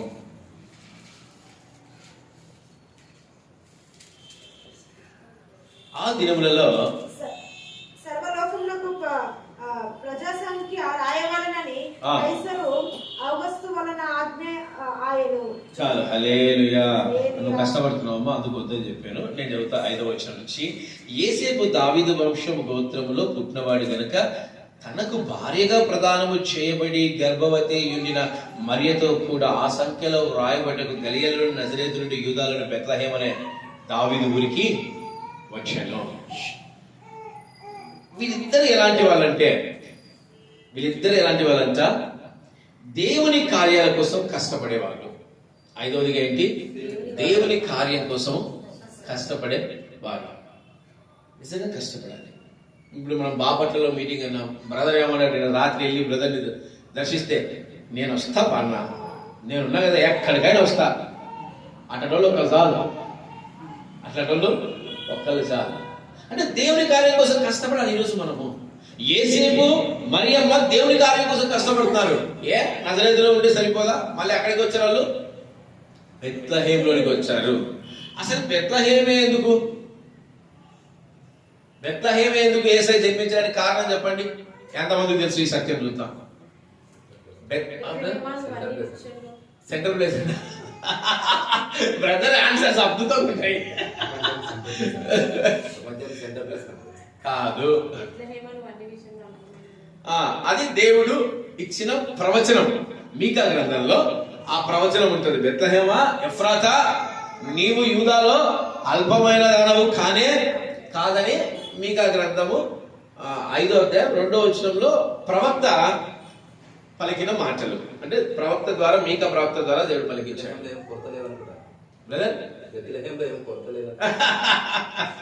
కాదు, ఏం చెప్తాను, ఇలా చెప్పాను. మా ఇల్లు అద్భుతం. నేను లాస్ట్ చెప్పిన వాక్యమే ఇల్లు గుర్తుపెట్టుకోరు, ఇంకా అదేం గుర్తుపెట్టుకుంటారు. వై బెత్లెహేమే ఎందుకు అంటే గుర్తుపెట్టుకోండి, బెత్లెహేము ఒక వ్యక్తి జన్మించిన స్థలము. బెత్లెహేంలో ఎవరు జన్మించారు తెలుసా? ఒక ఆత్మీయుడు జన్మించిన స్థలము, దేవుని హృదయానుసారుడు జన్మించిన స్థలము. ఎవరండి? దావీదు మహారాజు జన్మించిన స్థలము. ఆయన చిన్నప్పుడు అక్కడ జీవించిన స్థలము, సంచరించిన స్థలము. ప్రభువైన యేసుక్రీస్తు వారికి అసలు ఆయన పేరు పెట్టడానికి గల కారణం ఏంటి తెలుసా? దావీదు కుమారుడు అని పిలుస్తారు తెలుసా? ఆయన వంటి నీతిమంతుడు, ఆయన వంటి దేవుడు హృదయాన్ని ఎరిగినవాడు ఈ భూమి మీద ఎవరు లేరు. దేవుడికి ఇష్టమైన వారిలో దావీదు ఒకడు. అందుకే దావీదు జన్మించిన స్థలము గనుకనే ఆ స్థలంలోనే ప్రభువైన యేసుక్రీస్తు వారు కూడా జన్మించడానికి దేవుడు అనుమతించాడు. ఎందుకంటే చరిత్రను, ట్రెండ్ను మార్చిన వ్యక్తి అండి దావీదు మహారాజు. ఈరోజు మన పిల్లలు కొడతా ఉన్నారు, ఇక్కడ అక్కడ వాడు ఇక్కడ వీడు కొడతా ఉన్నారు. అసలు వాళ్ళు కొడతా ఉంటే నాకు హృదయం ఎట్లుంటుందంటే ఆ గాలో తేలుతున్నట్టుంటుంది. ఆ ట్రెండ్ తెచ్చింది ఆయన, ఆ చరిత్ర సృష్టించింది ఆయన, ఆ గొప్ప కార్యం చేసింది ఆయన. దావీదు గురించి మీకు చాలా తక్కువ తెలుసు. దావీదుకి దేవుడికి ఉన్న బంధం చాలా గొప్పది. అవును, చాలా గొప్పది. అందుకే ప్రభువైన యేసుక్రీస్తు వారికి ముందుగా ఆ పేరు పెట్టడానికి కూడా దేవుడు అనుమతించాడు. గుర్తుపెట్టుకోండి, ఏమంటారు తెలుసా ఈసారి? దావీదు కుమారుడా. దావీదు, మీరు చాలా విషయాలు లేఖనాల్లో చూస్తే దావీదు అనే యేసుక్రీస్తు ప్రభు అనే మాట అక్కడ రాయబడింది. దావీదు నా కలగబోయేవాడు అని. ఈ యొక్క చదవండి, ఆ మాట చదవండి. ఎందుకు కానీ మీకు 5 చదవండి, మీకు అర్థమయ్యే భాషలో చెప్తాను నేను. మీకు 5 చదవండి. 2 బెత్లెహేము ఎఫ్రాతా యూదా వారి కుటుంబములలో నీవు స్వల్ప గ్రామమైనను నా కొరకు ఇశ్రాయేలును ఏలబోవాడు నీలో నుండి వచ్చును. పురాతన కాలం మొదలుకొని శాశ్వత కాలం ఆయన ప్రత్యక్షమగుచుండెను. చాలు. ఏంటంట ఏలబోయేవాడు నీలో నుంచి వస్తాడు. దేవుడు ఒక వాగ్దానం ఇచ్చాడు, దావీదు సింహాసనము తొలగిపోదు. దావీదు సింహాసనమందు యుగ యుగములకు అది ఏర్పాటు చేయబడుతుంటే దావీదే ఏర్పాటు చేసినట్ట కాదు. ప్రభువైన యేసుక్రీస్తు దావీదు కుమారుడుగా పిలువబడుతూ ఆ సింహాసనాన్ని ఆయన అధిష్ఠించబోతున్నాడు కనుక. అందుకు బెత్లెహేమును దేవుడు ఎందుకు ఎంచుకున్నాడంటే it's not a centre of point, ఒక ఆత్మీయులు జన్మించిన స్థలం అనేది. అందుకే బెత్లెహేమును దేవుడు సెలెక్ట్ చేశాడు. అందుకే అక్కడికి రావటానికి యేసేపు మరియమ్మ తల్లి ఏం చేస్తారు తెలుసా? మన వాళ్ళు ఇంకా అద్భుతంగా పాటలు రాస్తారు. బెత్లెహేములో సందడి వీళ్ళు రాశారు. ఇంకొక పాట ఉంది, ఏంటంటే నిండు చూలాలు మరియమ్మ తల్లి నడవలేక సుడివడి పోయనయ్యా, దిక్కుతోచకావో యేసయ్యా, పశుల పాకలో ప్రసవించినయ్యా, ఎంత దీనాతి దీనమో ఓ యేసయ్యా. ఏంటంట అక్కడికి మామూలుగా రాలేదండి. వాళ్ళు ఎలా వచ్చారు తెలుసా? గాడిద మీద కూర్చొని నిండు చూలాలు అన్నప్పటికీ ఎలా వచ్చారు తెలుసా? నిండు చూలాలు మన వాళ్ళు గర్భం ఉంటేనే ఏం చేస్తారు తెలుసా? ఇక్కడ నుంచి అక్కడికి పోండమ్మా, లేదంటే మెట్లు ఎక్కండి అమ్మా, లేదంటే కొంచెం వాకింగ్ చేయండి అమ్మా. అది కాదు. ఇంకా భర్తలకైతే టార్చర్, భార్యలకు గర్భాలు వస్తే టార్చర్ ఎవరు తెలుసా? ఏమండి అది చేయండి, ఏమండి ఇది చేయండి, ఏమండి అది చేయండి, ఓపికన్నా చేయదు.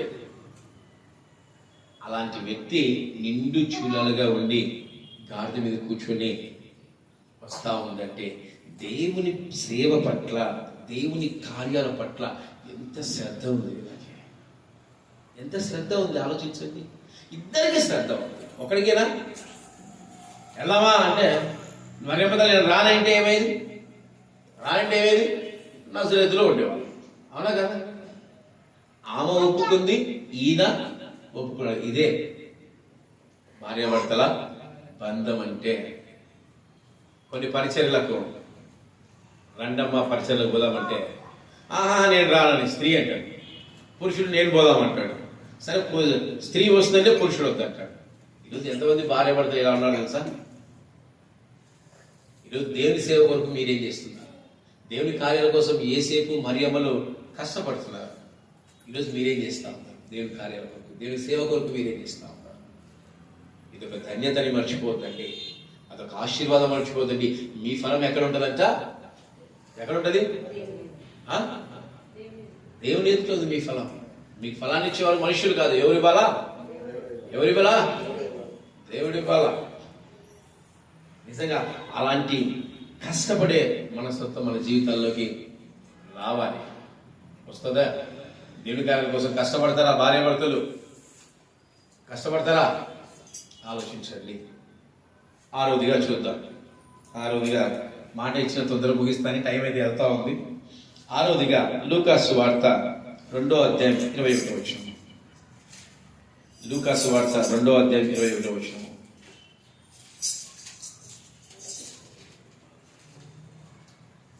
ఇంతసేపు శిశువునకు సున్నతి చేయవలసిన 8వ దినమున వచ్చినప్పుడు గర్భమందు ఆయన ఆ పడక మునుపు దేవదూతల చేత పెట్టబడిన యేసు అనే పేరు వారు ఆయనకు పెట్టిరి.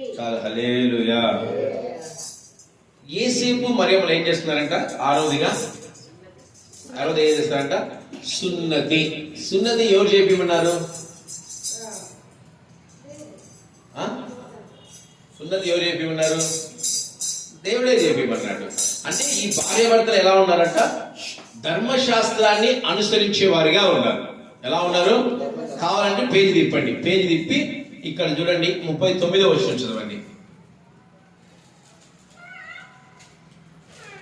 త్వరగా. పేజీ తిప్పండి ఎమ్మడే. 39వ వచనం. అంతటా వారు ప్రభు ధర్మశాస్త్రం చొప్పున సమస్తము తీర్చిన పిమ్మట గలిలయలోని నజరేతును తమ ఊరికి తిరిగి వెళ్ళిరి. ఏం చేస్తున్నారంట? వీళ్ళు ధర్మశాస్త్రాన్ని పాటించే వారిగా ఉంటున్నారు. ఈరోజు ఎంతమంది తల్లిదండ్రులు ధర్మశాస్త్రాన్ని పాటిస్తున్నారు? అన్నో ఇప్పుడు ధర్మశాస్త్రం ఏడుందన్నా అంటే ఇదే నూతన నిబంధన. ఎక్కడుంది? నూతన నిబంధన. ఆజ్ఞలు. ధర్మశాస్త్రం అనగా ఏంటి? ఆజ్ఞలు. ఈరోజు ఎంతమంది తమ పిల్లల్ని దైవికంగా పెంచుతున్నారు? ఎంతమంది తమ పిల్లలకి వాక్కును బోధిస్తున్నారు? ఎంతమంది తన పిల్లల్ని దైవికంగా ముందుకు తీసుకెళ్తా ఉన్నారు? దేవుడి మందిరాలకు తీసుకొస్తారు. దేవుడి మందిరాల్లో పరిచయాల కొరకు వినియోగిస్తున్నారు. ఒకసారి ఆలోచించండి. ఈరోజు భార్యాభర్తలు పిల్లల్ని దైవికంగా పెంచాలి. దేవుడి ఆజ్ఞలను వారు అనుసరించే వారిగా మార్చాలి. దేవుడి ఆజ్ఞలు వారు వెంబడించే వారిగా మార్చాలి. అలా భార్య భర్తలు లేకుంటే పిల్లలు ఎప్పుడు దేవుళ్ళకి వస్తారు? భార్య భర్తలు అలా ఆత్మీయంగా లేకుంటే పిల్లలు ఎలా ఫలిస్తారు? పిల్లలకి చిన్నప్పటి నుంచి ఏం నేర్పిస్తారు? మా ఇంట్లో మా అమ్మలు ఏం నేర్పించారు తెలుసా? అంటే నాకు ఊహ చేసి చూపించి సండే స్కూలే, చర్చి సండే స్కూల్, చర్చి మాకు ఊహ చూసినప్పుడు అంటారు. మేము పెద్ద అయినా కూడా చర్చి ఆదివారం ఎప్పుడు మానుకునేవారు కాదు. అది నేర్పించారు తల్లిదండ్రులు. ఈరోజు ధర్మశాస్త్ర విధులు నేర్పించాలి పిల్లలకు. భార్యాభర్తల ప్రేమ కలిగి ఉండాలి. పిల్లల మీద ఆసక్తి కూడా ఉండాలి. పిల్లల్ని దైవికంగా పెంచేవారిగా ఉండాలి. మొన్న యూకే నుంచి ఒక కాల్ వచ్చింది. బ్రదర్ ఆపి మా కుమార్తె బ్రదర్ పరిచయం చేశాడు. నేను ఎవరో కూడా ఆ పాపం తెలియదు. ఎమ్మడే అన్న ప్రైజ్ లో అన్నాను. నాకు షాక్ అయిపోయినా. అమ్మ బాగున్నా. అది ఎవరు చెప్పారు? ఆమెకి తల్లిదండ్రులు నేర్పించారు. చిన్న వయసు నుంచి నేర్పిస్తా ఉన్నారు. ఈరోజు భార్యాభర్తలు దేవుని కార్యాలతో పాటు నూతన నిబంధన అనుసరించే వారిగా ఉండాలి. 7వ చెప్పి ముగించేస్తాను, సమయం కూడా అవుతా ఉంది. లూకాసు వార్త 2వ అధ్యాయం 40వ వచనం చదివేయండి, ముగించేద్దాం. బాలుడు జ్ఞానంతో నిండుకొనుచు ఎదిగి బలం పొందుచుండెను. దేవుని దయ ఆయన మీద ఉండెను. ఎలా పెంచుతున్నారంట? ఇప్పుడు కుమారుని ప్రేమించేవారుగా వీరున్నారు. ఎట్లా ప్రేమించేవారు? యేసేపు కుమారుడు అసలు ఆయన? యేసేపు కుమారుడా? యేసయ్య కాదు. అయినా ఏం చేస్తున్నాడు? ప్రేమిస్తాడు. కాబట్టి ఇక్కడ ఉంటుంది ఆ మాట. 42వ వచనం. ఆయన 12 ఏళ్ల వాడై ఉన్నప్పుడు ఆ పండుగను ఆచరించడానికి వాడుక చొప్పున వారు యెరూషలేమునకు వెళ్ళిరి. ఆ దినములు తీరిన తర్వాత వారు తిరిగి వెళ్ళుచుండగా వాడైన యేసు యెరూషలేములో నిలిచెను. ఆయన తల్లిదండ్రులు ఆ సంగతి ఎరుగక సమూహములో ఉండాలని తలంచి యొక్క దినము ప్రయాణము సాగిపోయి తమ బంధువుల్లోనూ నెలైన వారిలోనూ ఆయన వెదుగుచుండేది. ఆయన కనబడనందున ఆయన వెదుగుచు యెరూషలేమునకు తిరిగి వచ్చేది. వదిలేచ్చుగా. ఈరోజు పిల్లల్ని ప్రేమించే వారిగా తల్లిదండ్రులు ఉండాలి. ఆయన కోసం మళ్ళీ వెనక్కి వచ్చారు. వెనక్కి వచ్చి ఇక్కడ మరియమ్మ తల్లి కింద వచ్చాను చూస్తే ఏడుస్తా ఉంది. ఎందుకు నాయన నన్ను నీ తండ్రిని నువ్వు దుఃఖపరుస్తా ఉన్నావని ఏడుస్తా ఉంది. అంటే పిల్లలు ఎంతగా ప్రేమిస్తున్నారు మరియమ్మ తల్లి యేసేపు. ఈరోజు పిల్లల్ని ప్రేమించడం ఏంటి చెప్పండి? పిల్లల్ని ప్రేమించడం ఏంటి తెలుసా? కొంతమంది తల్లిదండ్రులు నేను చూస్తూ ఉంటాను, నిజంగా చూశాను. వారి సుఖాల కోసం, వారి సంతోషాల కోసం పిల్లలకు ఒక పూట అన్నం పెట్టకుండా కూడా మార్చిన రోజులు ఉన్నాయి. కారం ఉన్న వేసుకొని పిల్లలు తిన్న రోజులు ఉన్నాయి. తల్లిదండ్రులు తాగుతూ వ్యభిచరిస్తూ నిజంగా వారి పిల్లలు ప్రేమించడం అంటే వీరి సుఖాలని, తల్లిదండ్రుల సుఖాన్ని చూసుకోవడం ప్రేమించడం కాదండి. పిల్లల సుఖాలు చూడడం తల్లిదండ్రులు ప్రేమించడం. పిల్లల్ని గుర్తుపెట్టుకోండి. పిల్లల కొరకు కష్టపడ్డాం, పిల్లల కొరకు శ్రమ పడ్డాం. వారికి కష్టం అనేది కాంపౌండ్ వాళ్ళు కూడా రానికుండా పెంచటం. నిజంగా నా లైఫ్ లో మా నాన్న హీరో. కష్టం అనేది నిజంగా నాకు తెలియదు. సేవకు వచ్చేంత వరకు ఆకలి అంటే తెలియదు. సమృద్ధి 6 సార్లు తింటాను ఇంట్లో. ఎన్నిసార్లు? 6 సార్లు తింటాను.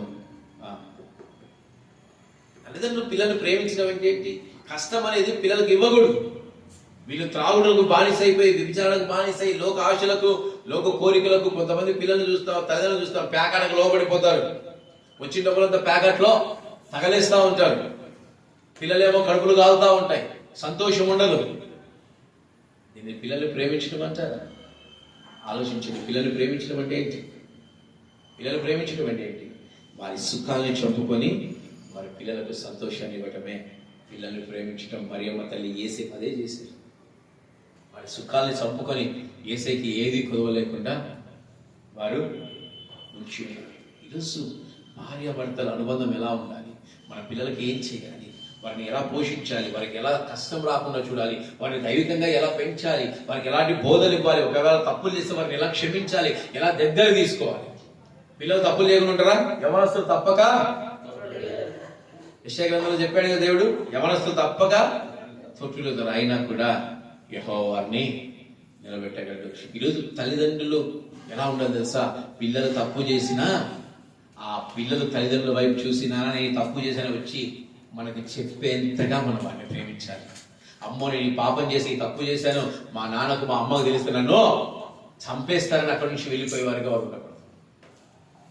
అంతకి ప్రేమ పిల్లలకు తల్లిదండ్రులు ఇవ్వాలి. ఈరోజు ఎంతమంది ఇలాంటి జీవితాన్ని ఇస్తా ఉన్నారు? మా నాన్నట ఎమ్మిగనూరు, మీకు ఐడియా ఉంటుంది, ఎమ్మిగనూరు ఆదోని దగ్గర. ఎమ్మిగనూరులో నాన్న ఆర్టీసీలో వర్క్ చేసేవాడు.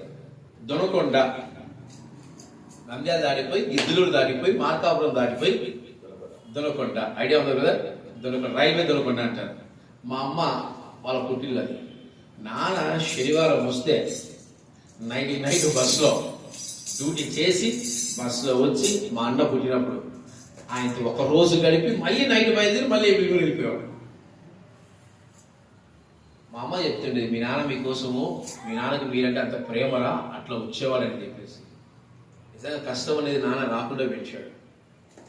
ఈరోజు తల్లిదండ్రుల ప్రేమ ఏంటంటో మన కష్టం రాకుండా పెంచడమే. తల్లిదండ్రులు వాళ్ళని ప్రేమిస్తున్నారంటే వారిద్దరూ ఏక శరీరంగా ఉండి పిల్లల భవిష్యత్తు గురించి ఆలోచిస్తూ వారిద్దరూ గట్టిగా ఉంటే కుటుంబం ఎలా ఉంటుంది? 4 కాళ్ళు, తల్లి 2 కాళ్ళు, తండ్రి 2 కాళ్ళు, 4 పిల్లర్స్. ఒక్క పిల్లర్ పడిపోయినా కుటుంబం నాశనమే. ఒక్క పిల్లర్ పక్కకు పోయినా ఇల్లు నిలవదు. కనుక ఈరోజు క్రీస్తు జన్మ మనకి తెలియజేస్తా ఉంది. భార్యాభర్తల అనుబంధము, భార్యాభర్తల ప్రేమ మనకు తెలియజేస్తా ఉంది. పిల్లల్ని ఎలా పెంచాలి, ఎలా ముందుకు తీసుకెళ్ళాలి. తనను కాని కొడుకులు కూడా ఎంత అద్భుతంగా పెంచాడు, ఎలా ప్రేమించాడు, అతని కోసం ఎలా కష్టపడ్డాడని యేసేపు తీసుకోవచ్చు. తనను కాని దేవుడిచ్చే ఆ సంతానం కోసం మరియమ్మ తల్లి ఎంత కష్టపడిందో మనము చూస్తున్నాం. నిజంగా ఒక అద్భుతం వాళ్ళిద్దరు. ఎలాంటి వాళ్ళమ్మా? ఒక అద్భుతం. వారి ప్రేమ, వారి అండర్స్టాండింగ్ ఈ కాలపు భార్యాభర్తలకి ఒక మాదిరి.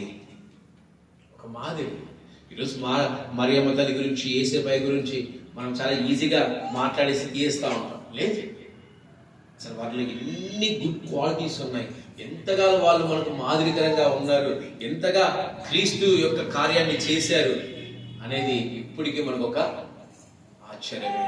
ఈరోజు భార్యాభర్తలారా, మీరు మరియమ్మ తల్లిలాగా యేసేపు అయ్యగారి లాగా ఉండండి. వారి అనుబంధం ఎలా ఉందో మీ అనుబంధాలు కూడా అలాగే ఉండాలి. వారు క్రీస్తుని ఎలా ప్రేమించారో మీరు కూడా మీ పిల్లలు అలాగే ప్రేమించాలి. వారు దేవుని కార్యాల కొరకు ఎలా కష్టపడ్డారో మీరు కూడా దేవుని కార్యాల కొరకు అలాగే కష్టపడాలి. ఇదే క్రీస్తు పుట్టుకలో మనకు నేర్పించే ఆత్మీయ సత్యం. ఏంటి తెలుసా? భార్యాభర్తల అనుబంధం.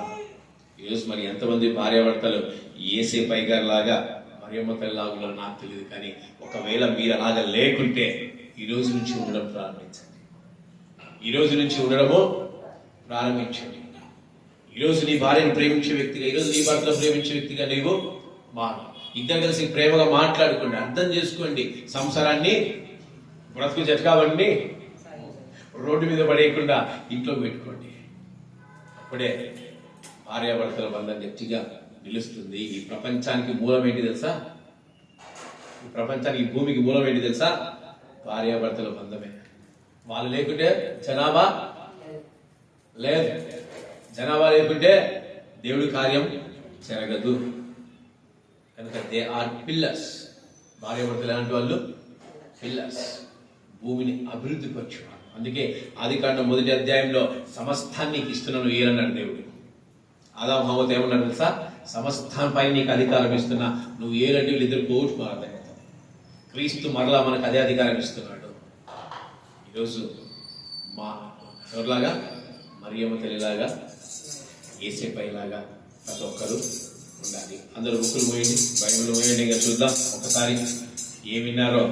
అన్న ఏదో చెప్పినాడు, లాలిపాట పాడినాడు అని. రే మురా, వీడు దొంగ, వీడు మధ్య మధ్యలో చూస్తా ఉంటాడు.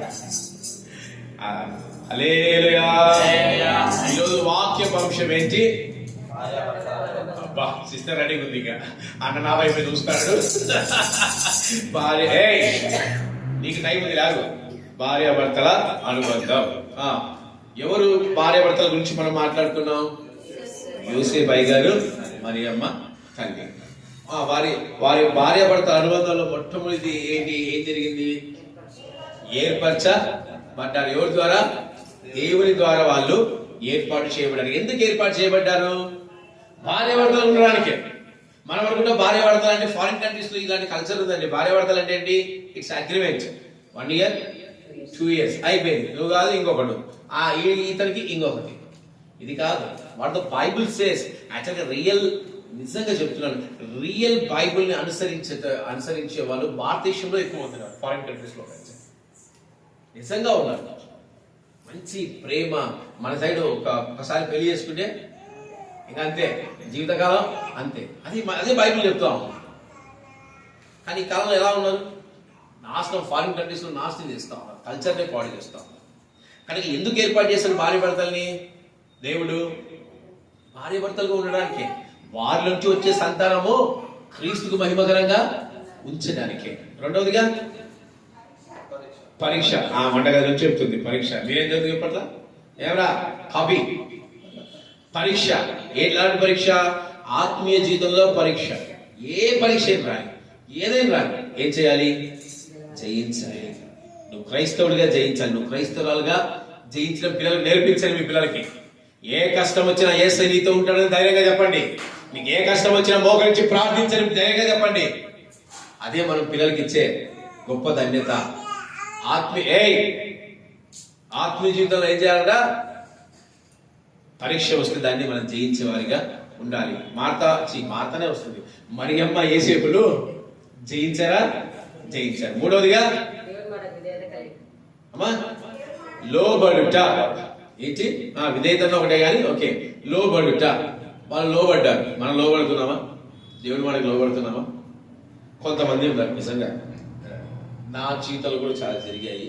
నేను కొంతమంది ఉదాహరణ చెప్తాను. నేను ఇక్కడ వాక్యం చెప్తాను. అది వాళ్ళకి ఏం కూర్చుకుంటుందో నాకు తెలియదు. మా గురించే మాట్లాడాడు ఆయన. నాకు వచ్చే బిరుదులు ఏంటి తెలుసా? నాకు తెలియదు. పాపం వాళ్ళ ఎదుటి వారి సమస్యలు నాకు తెలియదు, ఎదుటి వారి ఇబ్బందులు నాకు తెలియదు. కానీ వాక్యం చెప్తే ఏమంటారు తెలుసా? నా గురించే మాట్లాడాడు, నా గురించే ఏదైతే చూపించారు. నేను కాదు, అది దేవుడు చెప్తా ఉన్నాడు. దేవుని మాటకు లోబడ్డమంటే దేవుడి మీద ఎట్లా మాట్లాడతాడు? ఎలా మాట్లాడతాడు? వాక్కు ద్వారా. ప్రవక్తలను నా మాటలు ఉంచుతా అన్నాడు కదా. మన వాళ్ళు ప్రార్థన చేస్తారు, ప్రజలను ప్రార్థన చేస్తే చాలా వస్తాయి నాకు. దేవా నువ్వు మాట్లాడిన సేవకుడు ద్వారా అంటా ఉంటాను. చాలా సంతోషం అనిపిస్తుంది. కొంతమంది ప్రార్థన చేస్తారు, పేరుకు మాత్రం చేస్తారు, కానీ ఈయన ఎప్పుడు మా గురించే మాట్లాడతాడు. ఇట్లాంటి వాళ్ళు మన దాంట్లో చాలా మంది ఉన్నారు. ఇప్పుడు లేదండి, కొట్టుకోపోయారు, కానీ చెప్తున్నారు. దేవుడు మీతో మాట్లాడతాడండి. నేను అంటే పాస్టర్గా కాకముందు నేను సోమవారం మొదలుకొని శనివారం దాకా దేవుని అడుగుతాను, ఈ వారం నాతో ఏం మాట్లాడతాను. ఆశపడిపోతుంది తెలుసా. ఆరాధన మిస్ కాదు. ఆరాధనలో ఆయన ప్రవచిస్తాడు, ఆయన మాట్లాడతాడు నాతో. ఒకవేళ ఆరాధనలో మాట్లాడలేదు, నేను డిసప్పాయింట్ కాను. వాక్కు ఉంది, అతి శ్రేష్టమైన వాక్కు ఉంది. అక్కడ కూర్చొని పెన్ను పేపర్ పట్టుకుంటే పాస్టర్ గారు మాట్లాడుతుంటే నా గురించి నేను అంటాను, ఏసైతో ఎంత బాగా నా గురించి మాట్లాడుతున్నావు, నన్ను సరి చేసుకోమంటున్నావు, నన్ను బలపరుస్తున్నావు, నన్ను ధైర్యపరుస్తున్నావు. చాలా చక్కగా దేవునికి లోబడేవాడు ఎప్పుడు పాస్టర్ కాకముందు నుంచి. దేవుని మాటకు లోబడాలి. లోబడతారా? భార్య భర్త లోబడతా ఉన్నారా? లోబడకుండా లోబడండి. నాలుగోదిగా ఈరోజు సిస్టరు మంచి పవర్ఫుల్గా వాక్యం విన్నట్టుంది, చక్కగా చెప్తుంది. ఒకరినొకరు భార్య భర్తలనగా ఏంటి తెలుసా? ఒకరినొకరిని అర్థం చేసుకోవచ్చు. అట్లా అర్థం చేసుకున్న కుటుంబాలు 30 60 100 ఫలాన్ని ఇస్తాయి. అర్థం చేసుకోకుంటే పీక కోస్తాం, నీ అంత చూస్తామంటారు. అర్థం చేసుకోకుంటే జాగ్రత్తగా ఉండాలి ఆత్మీయ జీవితాన్ని. ఐదవదిగా దేవుని ఏమా జూలపడబడుతున్నానా? ఏం విన్న వాక్యమో ఏం విన్నారమ్మా మీరు? ఐదవదిగా ఏం చేయి ఏమిరా ఏం విన్నారు? అందుకే అడిగేది. వాక్యం చెప్పి బయట సంఘాలు చెప్పి పోండి మీ దాన్ని మీరు అంటారు. నేను అంట మౌనియాను. ఏం చెప్పినానో వినాలా మీరు? బలవంతంగా చేస్తా నేను. మరి లేదా ఏం విన్నారు? ఏమర్థమవుతుంది? మీరు వచ్చి జోలపాడ నిద్ర వచ్చి పోతే ఇక మందిరానికి రావడం ఇంట్లో పడుకుంటే సరిపోతుంది కదా. గాడిదే ఏం చేయాలంట? కష్టపడాలి దేవుని కొరకు. కష్టపడాలి. భార్య భర్తలు ఇద్దరు దేవుడి కార్యాల కొరకు కష్టపడతారా? ఏమి ఇస్తారా అడిగారమ్మా? కష్టపడతారా? గట్టిగా.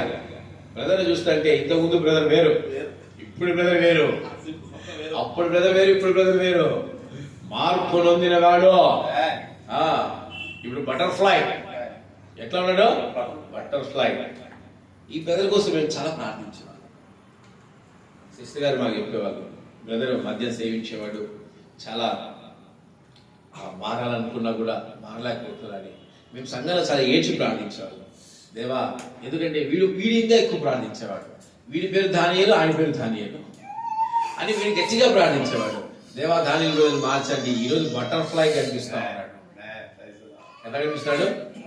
బటర్ఫ్లైగా కనిపిస్తా ఉన్నాడు. ఈ విధంగా శోధన. ఆరవదిగా భార్య భర్తలు ఎట్లుండాలంట? అబ్బా వచ్చి అంటే ఒక కోటింగ్ పడితే బయటకు వస్తుంది మన వాళ్ళందరికీ. వదిలే బయటైనా ధర్మశాస్త్రాన్ని పాటించేవారిగా బయట తీసుకెళ్ళమా. ధర్మశాస్త్రాన్ని పాటించేవారిగా ఉండాలి. ఏడవదిగా పిల్లల్ని ఏదో అట్లా ప్రేమించాలా. ఎట్లా ప్రేమించాలా? ఏడ్చినా ఓపికతో బయటికి తీసుకుపోవాలా. కొట్టకూడదు, వాళ్ళ తిట్టకూడదు. వాళ్ళకేం తెలుస్తుంది? పసిగుడ్లకి తెలియదు. కాబట్టి పిల్లలు ప్రేమించాలి, వారికి మంచి జీవితాన్ని ఇవ్వాలి. వీళ్ళ శ్రమను అంటే వీళ్ళు చంపుకొని కష్టాన్ని చంపుకొని పిల్లలకు చక్కటి జీవితాన్ని ఇవ్వాలి. చాలా మంది సాక్ష్యాలు విని బాధేస్తారు. పిల్లలు ఎందుకు కొంతమందికి ఇస్తావు దేవా అని వస్తారు. కారం అన్నం కొంతమంది సాక్ష్యాలు చెప్తుంటారు. నా కాడికి వచ్చానా, మా నాన్న తాగేవాడు, కారం అన్నం తినేవాళ్ళం, మా నాన్నకు ఇట్లా ప్యాకెట్ అలవాటు ఉండేది, మేము నాశనం అయిపోయాం, వ్యభిచారం అలవాటు ఉండేది, మా జీవితాలు పాడైపోయాయని చాలా బాధ అనిపించేది. ఒకసారి మా ఇంట్లోకి వచ్చి భోజనం చేసేటప్పుడు వారి సాక్ష్యాలు ఏడ్చుకుంటూ చెప్తారు. ఈరోజు మేము చికెన్ తినగలుగుతున్నాం, ఈరోజు మేము ఇట్లా ఉండగలుగుతున్నాం, ఒకనొక సమయంలో కారం మెతుకులు వేసుకొని చిన్న రోజులు ఉన్నాయి. ఇలాంటి వాళ్ళు భార్యాభర్తల బంధానికి వాళ్ళు పనికిరారు, అర్హత లేని వాళ్ళు. కానీ క్రైస్తవులమైన మనం ఎలా ఉండాలి? యేసేపు మరియమ్మ తల్లిలాగా మంచి ఆత్మీయ జీవితాన్ని కలిగి ఉండాలి. నిజమైన భార్యాభర్తలు ఈ భూమి మీద ఎవరు? యేసేపు, మరియమ్మ తల్లి. నిష్కలంకమైన వాళ్ళు, పాపం లేని వాళ్ళు, దేవుని కొరకు కష్టపడిన వాళ్ళు, దేవుని కొరకు శ్రమ పడిన వాళ్ళు. ఈరోజు నువ్వు ఎలా ఉన్నావు? నీ కుటుంబం ఎలా ఉంది? నీ ఆత్మీయ జీవితం ఎలా ఉందో ఒకసారి చదివితే జ్ఞాపకం చేసుకో. అందరు లేచి నిలబడి ఒకసారి మీ హృదయాలు మీరు పరిశీలన చేసుకోండి.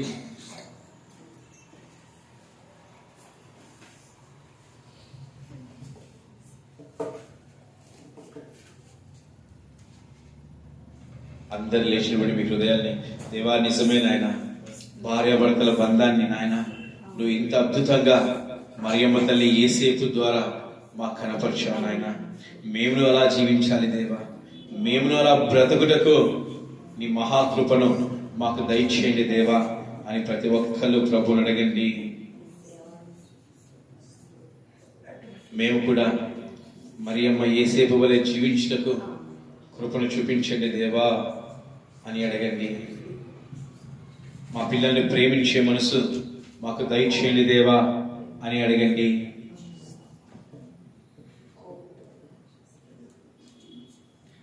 మంగళమే యేసునకు, మనుజావతారునకు, మనుజావతారునకు, మనుజావతారునకు, శృంగార ప్రభువునకు, శృంగార ప్రభువునకు, జీవాధిపతికి మంగళమే, మంగళమే యేసునకు, మనుజావతారునకు,